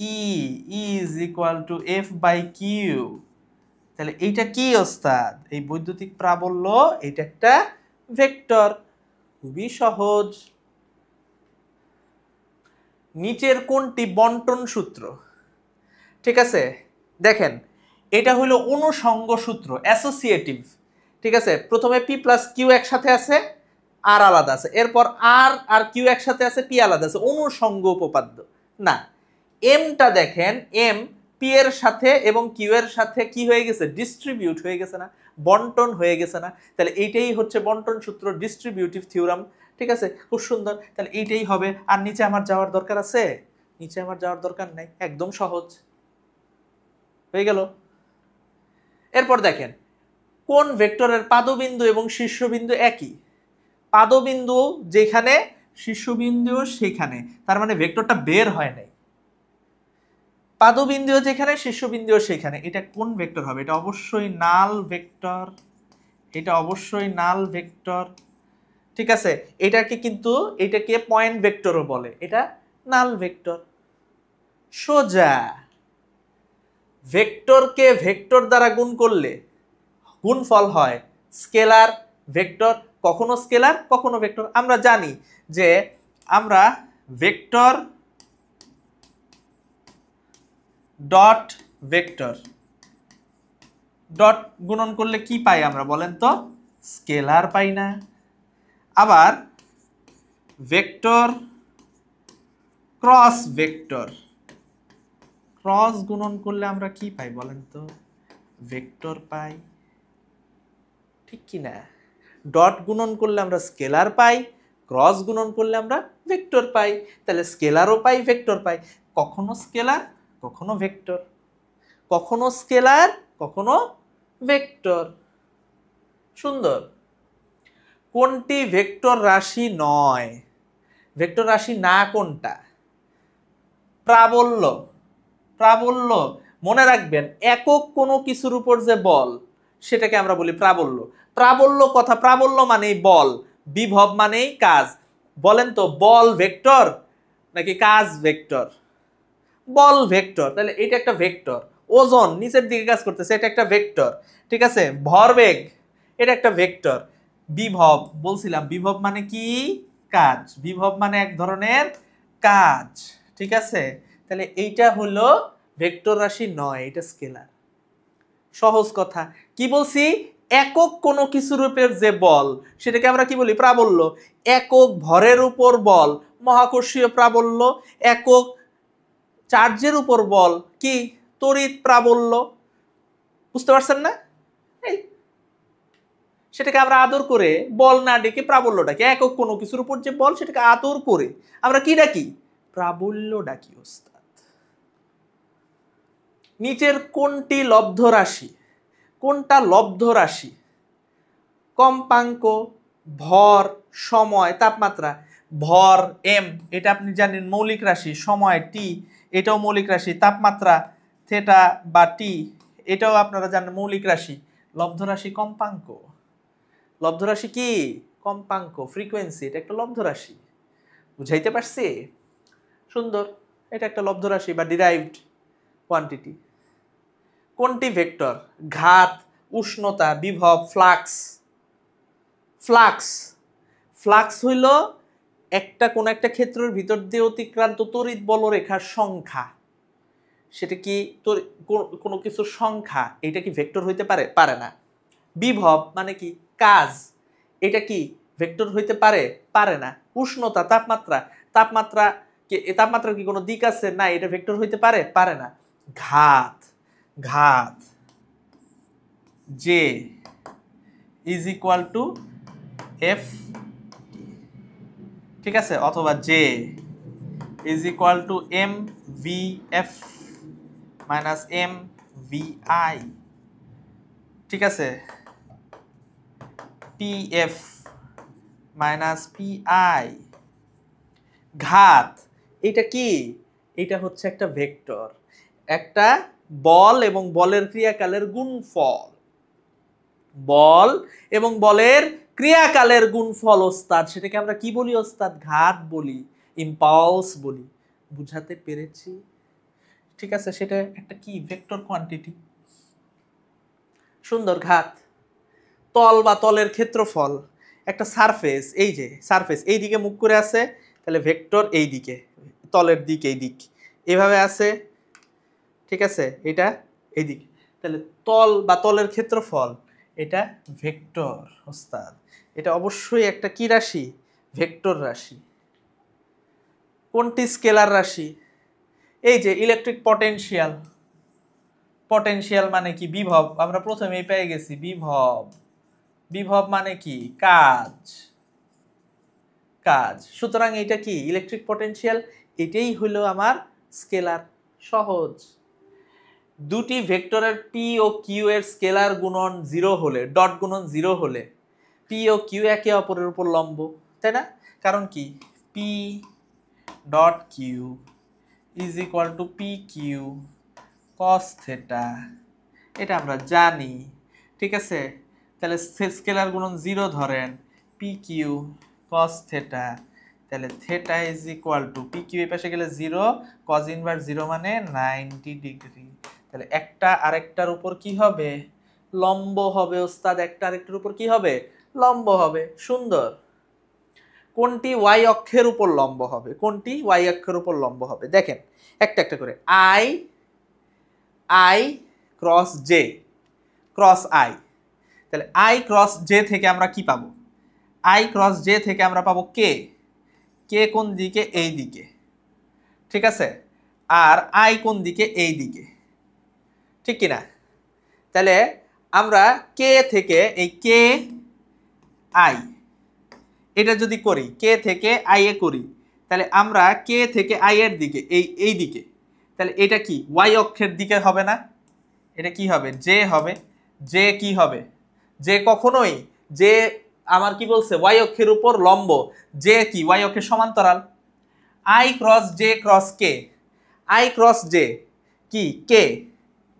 K I cross J হলো কে, আর ক্রস কে তাহলে কি হয়ে যাবে?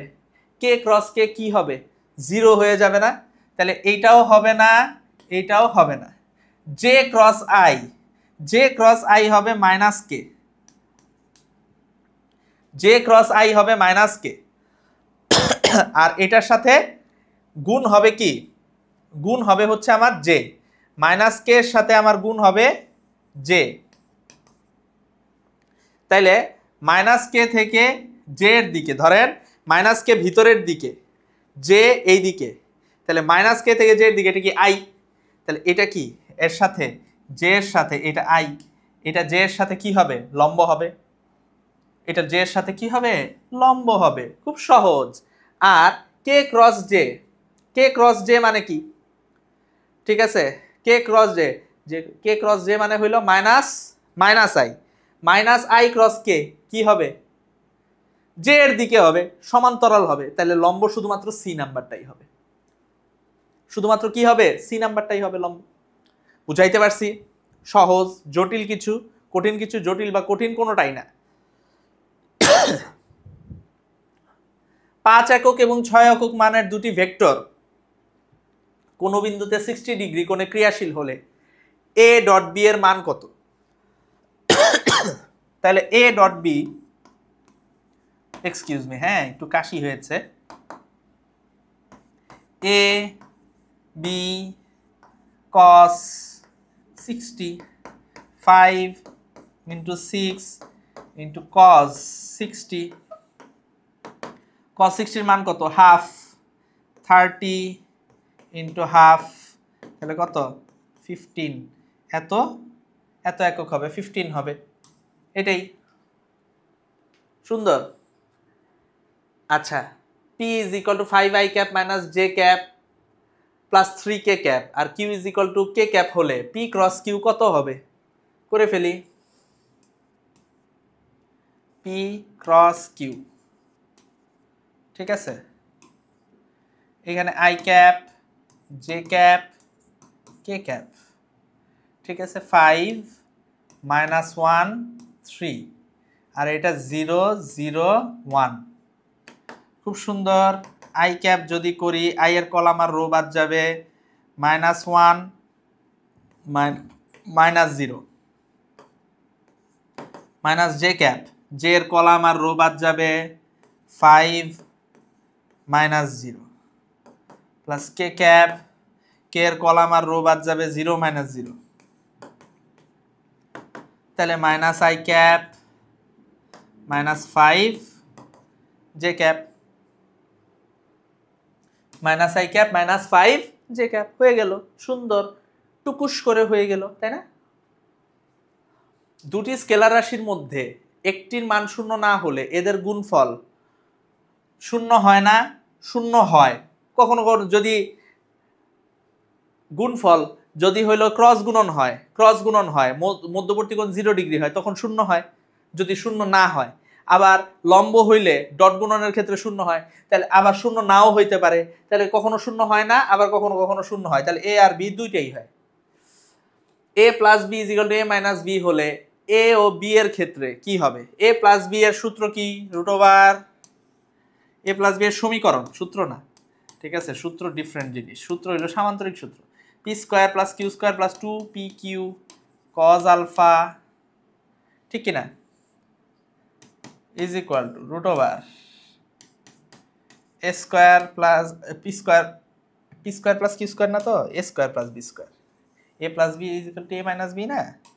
আচ্ছা, root over A square plus B square plus twice A B cos alpha root over A minus B এর মানের সমীকরণ কি? এ square plus B square minus twice A B cos alpha. দুই পাশ থেকে স্কোয়ার রুট তুলে দেওয়া যায়। তাহলে এই জায়গা থেকে এ স্কোয়ার প্লাস বি স্কোয়ার চলে যায়, 2ab আর এই 2ab এই পাশে আনলে 4ab cos alpha is equal to 0। তাহলে এই জায়গা থেকে আমার লিখতে পারি ab cos আলফা, ঠিক আছে? ab cos alpha is equal to 0। তাহলে ab cos আলফারে আমরা কি লিখতে পারি? a ডট b লিখতে পারি না ওস্তাদ? a dot b is equal to 0 লিখতে পারি কিনা? তাহলে a dot b is equal to 0, এই যে, ঠিক আছে? খুবই সহজ, a dot b is equal to 0। Clear? আচ্ছা, a dot b is equal to 0। এবার দেখেন a is equal to I cap, b is equal two J cap, c is equal to K cap হলে a dot b cross c is equal to কত হবে? a dot b cross c is equal to a is equal to কি? I cap, b is equal to, তাহলে I cap dot b কি? J cap, ঠিক আছে? Cross c কি? K cap. J cross K কি? আবার I cap dot I cap কত হবে? 1 হবে। I cap dot I cap কি হবে? 1 হবে, ঠিক আছে? কারণ 1 ইন্টু 1 আর cos 0 এর ভ্যালু কত? 1 হবে। সুন্দর। দুটি ভেক্টরের মান যথাক্রমে 8 এবং 6, তারা পরস্পরের সাথে 30 ডিগ্রি কোণে ক্রিয়া করে, এদের ভেক্টর গুণফল কত? ভেক্টর গুণফল চাইছে। তাহলে 8 ভেক্টর গুণফলের মান আর কি? তাহলে a ক্রস b is equal two ab sin theta, 8 into 6 into sin 30, তাহলে sin 30 হাফ, 3 8 24, 24, ঠিক আছে? সুন্দর। জটিল বা কঠিন কোনোটাই না। এরপরে দেখেন p is equal two 5i cap minus j cap plus thrice k cap, q is equal two k cap হলে p dot q is equal to কত? দেখেন এই জায়গায় শুধু k এর সহগ দুইটা গুণ হবে, k এর সহগ এইখানে, আর এই q এর তো অন্য কোনো সহগ নাই। 1 ইন্টু 3 কত হবে? 3, p dot q is equal to 3 হবে। শেষ। এখানে আর চিন্তার কিছু নাই। 1 ইন্টু 3 কি হবে? 3 হবে। একদম সহজ। বুঝাইতে পারছি? a plus b is equal to a minus b হলে a ডট b, এটা রিপিট হয়ে গেছে কোশ্চেন, এটা রিপিট হয়ে গেছে, ঠিক আছে? এটা আমরা ডিলিট করে দেই। আচ্ছা, a ক্রস b is equal two c হলে c dot a is equal to কত হবে? a ক্রস b is equal two c হলে c dot a is equal to কত হবে? খুব সহজ একটা কথা বলি, খুব সহজ। এটা মনে রাখবেন, এই প্রশ্নটা খুবই জরুরি একটা প্রশ্ন। দেখেন, ভালো করে দেখেন, আপনারা কি এই জিনিসটা জানেন কিনা? ক্রস গুণফল যেটা আসে সেটা ক্রস গুণে যারা অংশগ্রহণ করে, যেই দুইটা ভেক্টর তাদের দুইটার উপরেই লম্ব থাকে। A cross B is equal to C হইলে সি এর উপরও লম্ব এবং সি বি এর উপরেও লম্ব। তাহলে একটা ভেক্টর একটা ভেক্টরের উপর লম্ব হইলে তাদের ডট গুণফল কত হবে? 0 হবে না? সি ডট এ 0 হবে না? তাহলে সি ডট এও 0 হবে, সি ডট বিও 0 হবে, শূন্য হবে ওস্তাদ। মনে থাকবে যে A cross B is equal to যদি সি হয়, সি এর উপরেও লম্ব, বি এর উপরেও লম্ব, শেষ, শূন্য, টাস টাস করে সাই সাই করে হয়ে যাবে ওস্তাদ।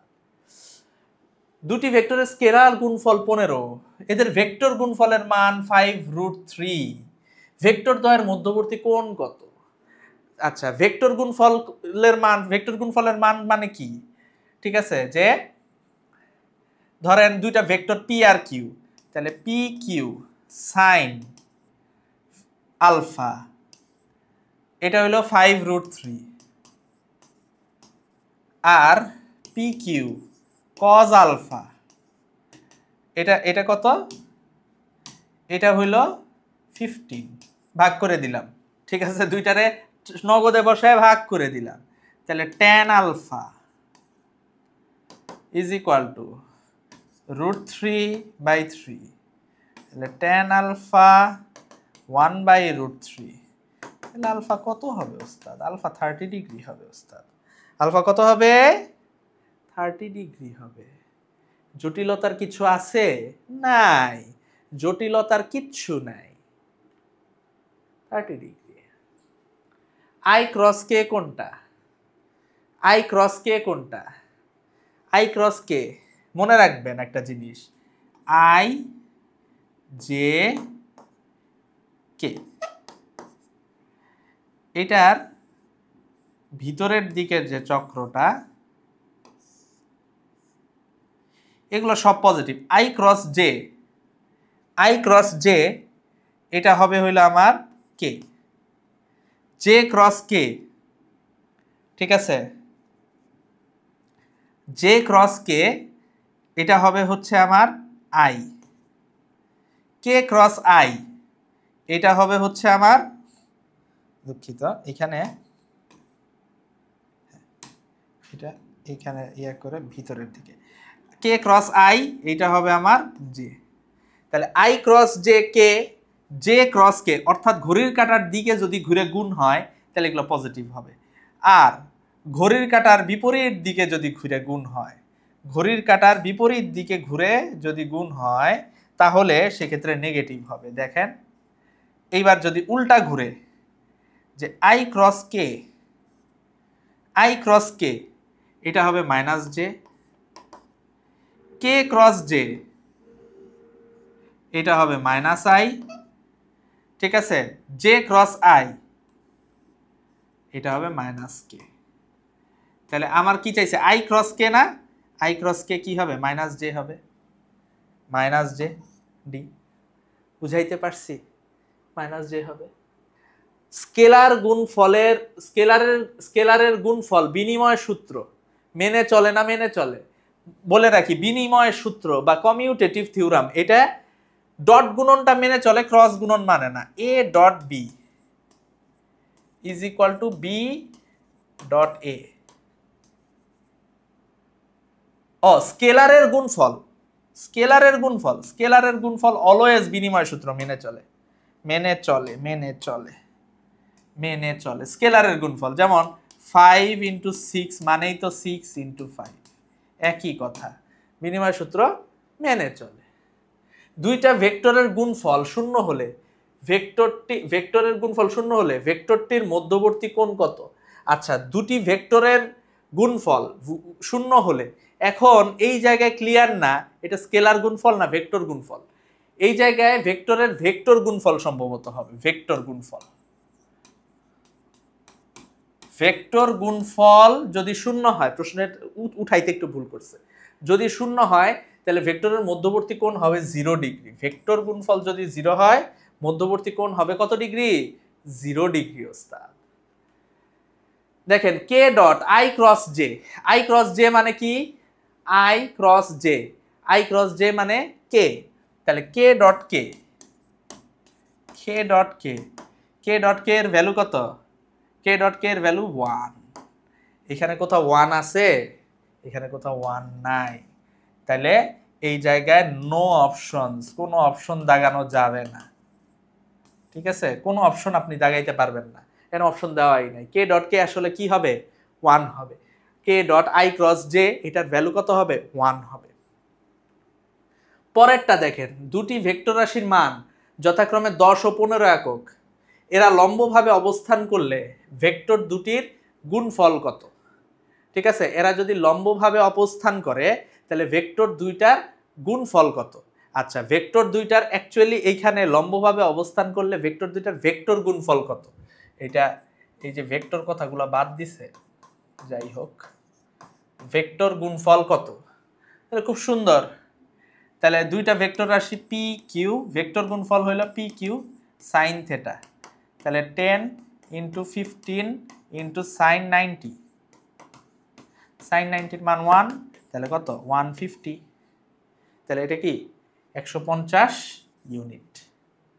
ঠিক আছে, স্কেলার গুণনের উদাহরণ কোনটা? কাজ, কাজ না? ধরেন এই একটা বস্তু আছে, এই একটা বস্তুকে আপনি বল প্রয়োগ করছেন এফ, বলের অভিমুখ এইটা, বস্তুটা গেল এই দিকে এস, তাহলে সে বলের দিকে গেছে কতটুকু?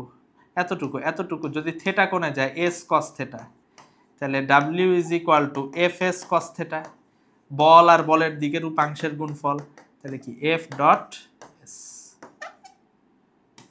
F dot S. তাহলে এটা হলো কাজ। বল, টর্ক, কৌণিক ভরবেগ এগুলো সব ভেক্টর। আচ্ছা, দুইটি ভেক্টর পরস্পর লম্ব হলে তাদের ভেক্টর গুণফলের মান সর্বোচ্চ হয়। লম্ব হইলে কি সাইনের মান সর্বোচ্চ না? লম্ব 90 ডিগ্রি হইলে সাইন 90 কত? সাইন 91, তাহলে এটা সর্বোচ্চ হবে। নিচের কোনটি সঠিক? জে ক্রস কে, ঠিক আছে, is equal to minus I না, J cross K is equal to I cross J, J cross K is equal to I, এটা সঠিক। J cross K is equal to 1, এটা সঠিক না, J cross K minus 1, J cross K is equal to I. আমরা একটু আগে দেখছি। এ ও B দুইটি ভেক্টর রাশি হলে কোনটি সঠিক? A cross B is equal to B cross A, কারণ এইটা ধরেন এ, এইটা ধরেন বি, তাহলে এ ক্রস বি উপরের দিকে, বি ক্রস এ ঠিক তার নিচের দিকে, তাহলে একটা আরেকটার বিপরীত, তাহলে minus A cross B is equal to B cross A, একটা আরেকটা ঋণ ভেক্টর হয়। ঠিক আছে, একক ভেক্টরের ক্ষেত্রে কোন মানটি সঠিক? I plus I is equal to 1, I plus J is equal to 0, I cross J is equal to K, I plus J is equal to minus I cross J is equal to K. Cross গুণফলের ক্ষেত্রে এটা সঠিক। মান শূন্য নয় এমন দুটি ভেক্টরের ডট গুণফল শূন্য হলে পরস্পর লম্ব, একটু আগে আমরা দেখছি। দেখেন, এ বি সি তিনটি ভেক্টর রাশি C is equal to A cross B হলে সি এর দিক হবে এ ও বি উভয়ের লম্ব বরাবর। একটু আগে আমরা বুঝে ফেলেছি না জিনিসটা ওস্তাদ? একটু আগে আমরা জিনিসটা বুঝে ফেলেছি না? এরপর দেখেন, ভেক্টর বিভাজনের দৃষ্টান্ত কোনটা? ভেক্টর নৌকার গুণ টানা। কিভাবে? এই নদী, এই যে নদী, এই নদীতে নৌকা, এই যে নদীতে নৌকা, নৌকা চলছে, এই যে নৌকার ছই, নৌকার ছই, নৌকা চরে আটকে গিয়েছে, গুণ টানতে হবে। এই গুণটা এখান থেকে টানতে হবে। গুণের যখন এই দিক বরাবর টানবে, এর দুইটা উপাংশ থাকবে, একটা সামনের দিকে একটা উপরের দিকে। তার টার্গেট থাকবে কি? সামনের দিকের উপাংশটা বাড়ানো। এই জন্য সে কি করবে বলেন তো? গুণের দৈর্ঘ্য, ধরেন এইটা হইতেছে, ধরেন এটা টি, তাহলে এই দিক বরাবর টি কস থেটা, উপরে টি সাইন থেটা। এই মাঝির কিন্তু টি সাইন থেটা দিয়ে কোনো কাজ নাই, তার নৌকাটার সামনে আগাইতে হবে, টি কস থেটা বাড়াইতে হবে। টি কস থেটা বাড়াইতে হলে থেটা কমাইতে হবে, থেটা কমাইতে হলে গুণের দৈর্ঘ্য বাড়াইতে হবে। অর্থাৎ এটা ভেক্টর বিভাজনের একটা উদাহরণ ওস্তাদ। এরপর দেখেন কোন ভেক্টর রাশির কার্ল শূন্য হইলে, কার্ল শূন্য মানে ভেক্টরটার ঘূর্ণন নাই এবং ভেক্টরটা সংরক্ষণশীল, ভেক্টরটা ঘূর্ণন নাই এবং ভেক্টরটা অসংরক্ষণশীল। ঠিক আছে, ঘূর্ণন নাই এবং ভেক্টরটা সংরক্ষণশীল, বুঝাইতে পারছি? ঘূর্ণন নাই এবং ভেক্টরটা সংরক্ষণশীল। একটা ভেক্টর রাশির ক্ষেত্রে অঘূর্ণনশীল হবে কোন ক্ষেত্রে? ভেক্টর ক্ষেত্র অঘূর্ণনশীল হবে ডেল ক্রস বি, ঠিক আছে, যদি নট জিরো হয়, নট জিরো হয়, ঠিক আছে, নট জিরো যদি হয় তাহলে সেটা কি অঘূর্ণনশীল হবে? হবে না। অবস্থা del cross B is equal to zero হইতে হবে, জিরো হইলেই সেটা ঘূর্ণনশীল হবে না।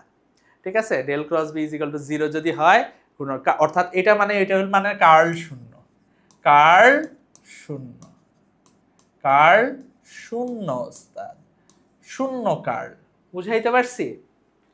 আচ্ছা, a is equal to 4i cap plus thrice j cap minus k cap যদি হয় তাহলে a এর মান নির্ণয় করো। 4i cap plus thrice j cap minus k cap যদি হয় তাহলে a এর মান নির্ণয় করো। মান নির্ণয় আমরা কিভাবে করি? a is equal to root over 4 square plus 3 square plus minus 1 square, ঠিক কি না? তাহলে a এর মান তাহলে সেক্ষেত্রে হবে 4 চারা 16, 16 প্লাস 9 প্লাস 1, 16 9 25 আর 1 26, রুট 26 আছে নাকি? রুট 26 অবশ্যই আছে। এটাই a is equal to minus b হলে a ক্রস b এর a is equal to minus b মানে কি? একটার একটার বিপরীত, ঠিক কি না? a is equal to যদি মাইনাস b হয় তাহলে a ক্রস b কত? আচ্ছা, a is equal to minus b, ঠিক কি না?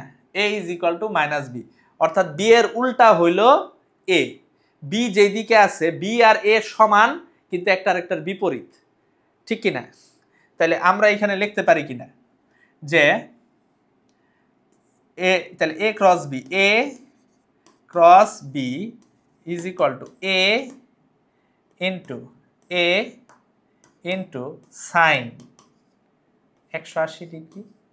সাইন 180 এর মান কত? আন্ডা হয়ে যাও ঠান্ডা 0। সুন্দর। যদি a is equal to 6 minus 6/7 i cap 3/7 j cap 2/7 K a এর মান কত? সুন্দর, root over 6/7 minus 6/7 square plus 3/7 square plus 2/7 square root over 7 7 49, 3টার নিচেই 49, 36 9 4, 36 আর 4 40 প্লাস 9 49 হয়ে যাবে 1, তাহলে এখানেও 1। সুন্দর। এবার দেখেন b বরাবর এর লম্ব বিক্ষেপ কোনটা? কার লম্ব বিক্ষেপ? এর লম্ব বিক্ষেপ।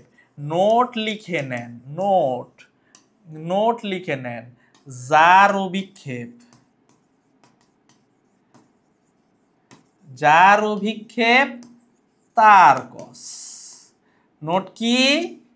যার অভিক্ষেপ তার কস।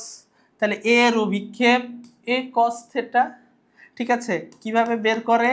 a dot B is equal to A B cos theta, A B cos theta, তাহলে A cos theta is equal to A dot B by B.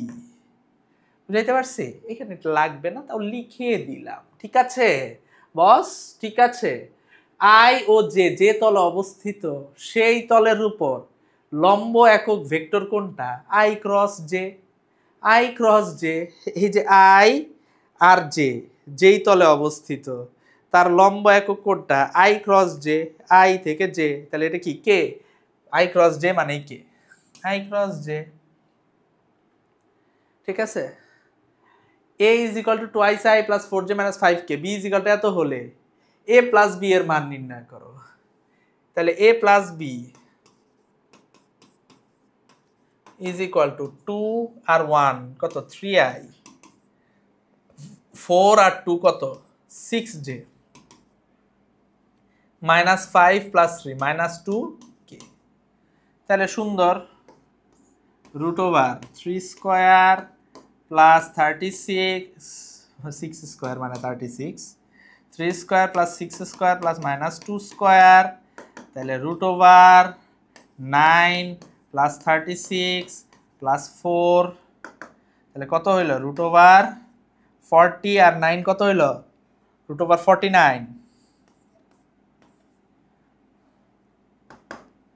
তাহলে 7 সুন্দর। আচ্ছা দেখেন, vector B is equal to 6i - 3j + 2k এর উপর vector এত এর অভিক্ষেপ কত? তাহলে এ এর অভিক্ষেপ চাইছে, তার মানে কি এ cos θ চাইছে, এইটার উপর এইটার cos, তাহলে এ cos θ চাইছে। তাহলে আমি জানি এ cos θ, যার অভিক্ষেপ তার cos, ঠিক আছে। তাহলে এই জায়গায় A cos θ is equal to a dot B by B. A dot B কত? এ ডট বি 6 দুগুণে 12 -3 × 2 -6, 2 আর 1 প্লাস 2, আর বি হচ্ছে কত? বি হচ্ছে √6 square plus -3 square plus 2 square. তাহলে এই জায়গায় 6 14 থেকে 6 গেলে 8, আর এই জায়গায় 36 9 আর 4, তাহলে 36 আর 4 40, আর 9 ফর √49 মানে 7, তাহলে 8/7। সুন্দর। একটি লন রোলার ঠেলার জন্য আনুভূমিকের সাথে 60 ডিগ্রি কোণে 10 নিউটন বল প্রয়োগ করা হলো। আনুভূমিকের সাথে 60 ডিগ্রি কোণে লন রোলার ঠেলার জন্য এই আনুভূমিক, ঠিক আছে, ঠেলতেছে, তাই না? আনুভূমিকের সাথে 60 ডিগ্রি অ্যাঙ্গেল করে, ঠিক আছে, 10 নিউটন বল প্রয়োগ করা হয়েছে। আনুভূমিকের সাথে 60 ডিগ্রি অ্যাঙ্গেল করে, ঠিক আছে, 10 নিউটন বল প্রয়োগ করা হয়েছে। ওকে, আচ্ছা। রোলারটির ওজন স্থির অবস্থার ওজনের চেয়ে, রোলারটির ওজন স্থির অবস্থার ওজনের চেয়ে কতটুকু বেশি হবে? F10, তাহলে এটারে এইখানে নিয়ে আসি, ঠিক কিনা? এটারে এইখানে নিয়ে আসতে পারি? আচ্ছা, এবার দেখেন এইখানে যদি নিয়ে আসি, এটা এই পাশে নিয়ে গেল, তাহলে এটা 60, তাহলে এটা হলো F cos 60, আর ওজন বাড়বে কোন দিকে? নিচের দিকে, F sin 60, ঠিক কিনা? তাহলে 10, F হলো 10, sin 60 মান কত? sin 60 মান √3/2, তাহলে এই জায়গায় 5√3 মানে 1.7, ঠিক আছে, 1.7, তাহলে এই জায়গায় আসে 5 × 85, তাহলে 8 পয়েন্ট সামথিং আসবে, তাহলে 8.66 নিউটন, বুঝাই যাইতেছে। সুন্দর। এরপর দেখেন 5 নিউটন ও 10 নিউটন মানের দুটি বল একটি কণার উপর আরোপিত হলে কোন বলটি কণাটির উপর লব্ধি বল হতে পারে না? আচ্ছা, মনে রাখবেন বল মানে লব্ধি আর ম্যাক্সিমাম হইতে পারে P + Q পর্যন্ত, আর মিনিমাম হইতে পারে P - Q পর্যন্ত। তাহলে 10 থেকে 5 বিয়োগ করলে কত থাকে? 5, তাহলে সর্বনিম্ন হইতে পারে 5, আর সর্বোচ্চ হইতে পারে 10, আর 5 যোগ করলে কত? 15, তাহলে 5 থেকে 15-র ভিতর যে কোনো কিছু হইতে পারে। এর বাইরে কিছু আছে?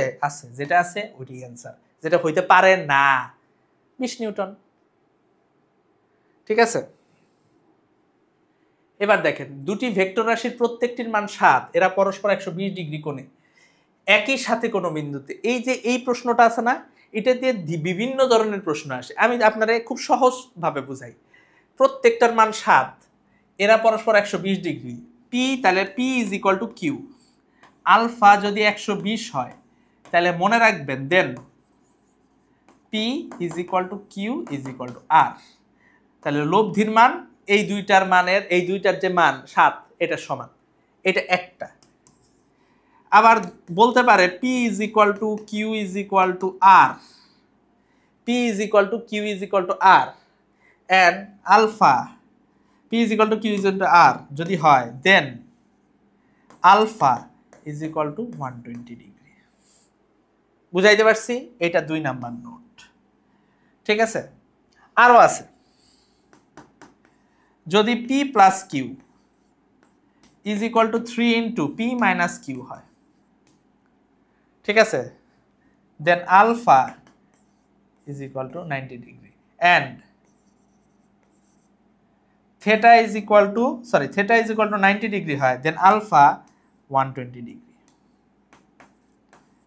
কিভাবে আমরা বলি, নদীর স্রোতের অনুকূলে 18, স্রোতের প্রতিকূলে 6, তাহলে স্রোতের অনুকূলে মানে কি, নৌকার বেগ যোগ স্রোতের বেগ, ঠিক কি না, ওটা 18, নৌকার বেগ বিয়োগ স্রোতের বেগ সেটা কত, 6, তাহলে p প্লাস কিউ কার, এই p মাইনাস কিউ এর কয় গুণ হয়ে গেছে, 3 গুণ হয়ে গেছে না।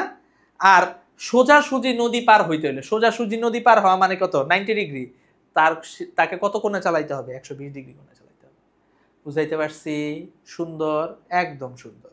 ঠিক আছে, আবার যদি 4 নাম্বার বলে p is equal to 2q, ঠিক আছে, theta is equal to 90 degree, then alpha is equal to 120 degree.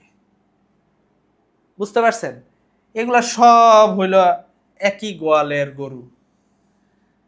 ঠিক আছে, এটা অ্যান্সার 7 হবে, এটা তো আমরা বুঝতে পারতেছি। এটার অ্যান্সার কত হবে? এটার অ্যান্সার 7 হবে, 7। কারণ কি, p is equal to Q, alpha কত 120, তাহলে p is equal to Q is equal to R. সহজ, বুঝাইতে পারছি? p is equal to 2q আর থিটা 90 ডিগ্রি, স্রোতের বেগ 6, নৌকার বেগ 12, তাহলে নৌকা সোজাসুজি পার হইতে থিটা 90 ডিগ্রি কত কোণে যাইতে হবে, 120 ডিগ্রি কোণে। এগুলা মুখস্থ, এগুলা শত শতবার আসছে, শত শতবার আসছে। বুঝতে পারছেন? কোনো প্যারা নাই। এরপর দেখেন, দুটি ভেক্টর বিপরীত দিকে ক্রিয়ারত থাকলে লব্ধির মান হবে সর্বনিম্ন। ঠিক আছে, a is equal to 3x square zi cap xy z square j cap x cube y square z k cap হলে ডেল ডট a এর ভ্যালু কত? ডেল ডট a এর ভ্যালু আমরা বের করে ফেলি। ঠিক আছে, তাহলে del dot a is equal to del s thrice x square z plus del y minus x cube y square z plus del y xy z square minus plus del z minus x cube y square z। তাহলে এইখান থেকে হবে 6xz plus xz square minus x cube y square, 6xz plus xz square minus x cube y square. কি চাইছে? এটা divergence. এটা কি? Divergence.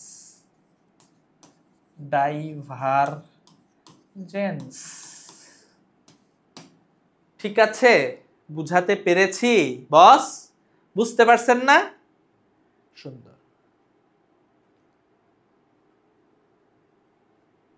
Thank you very much.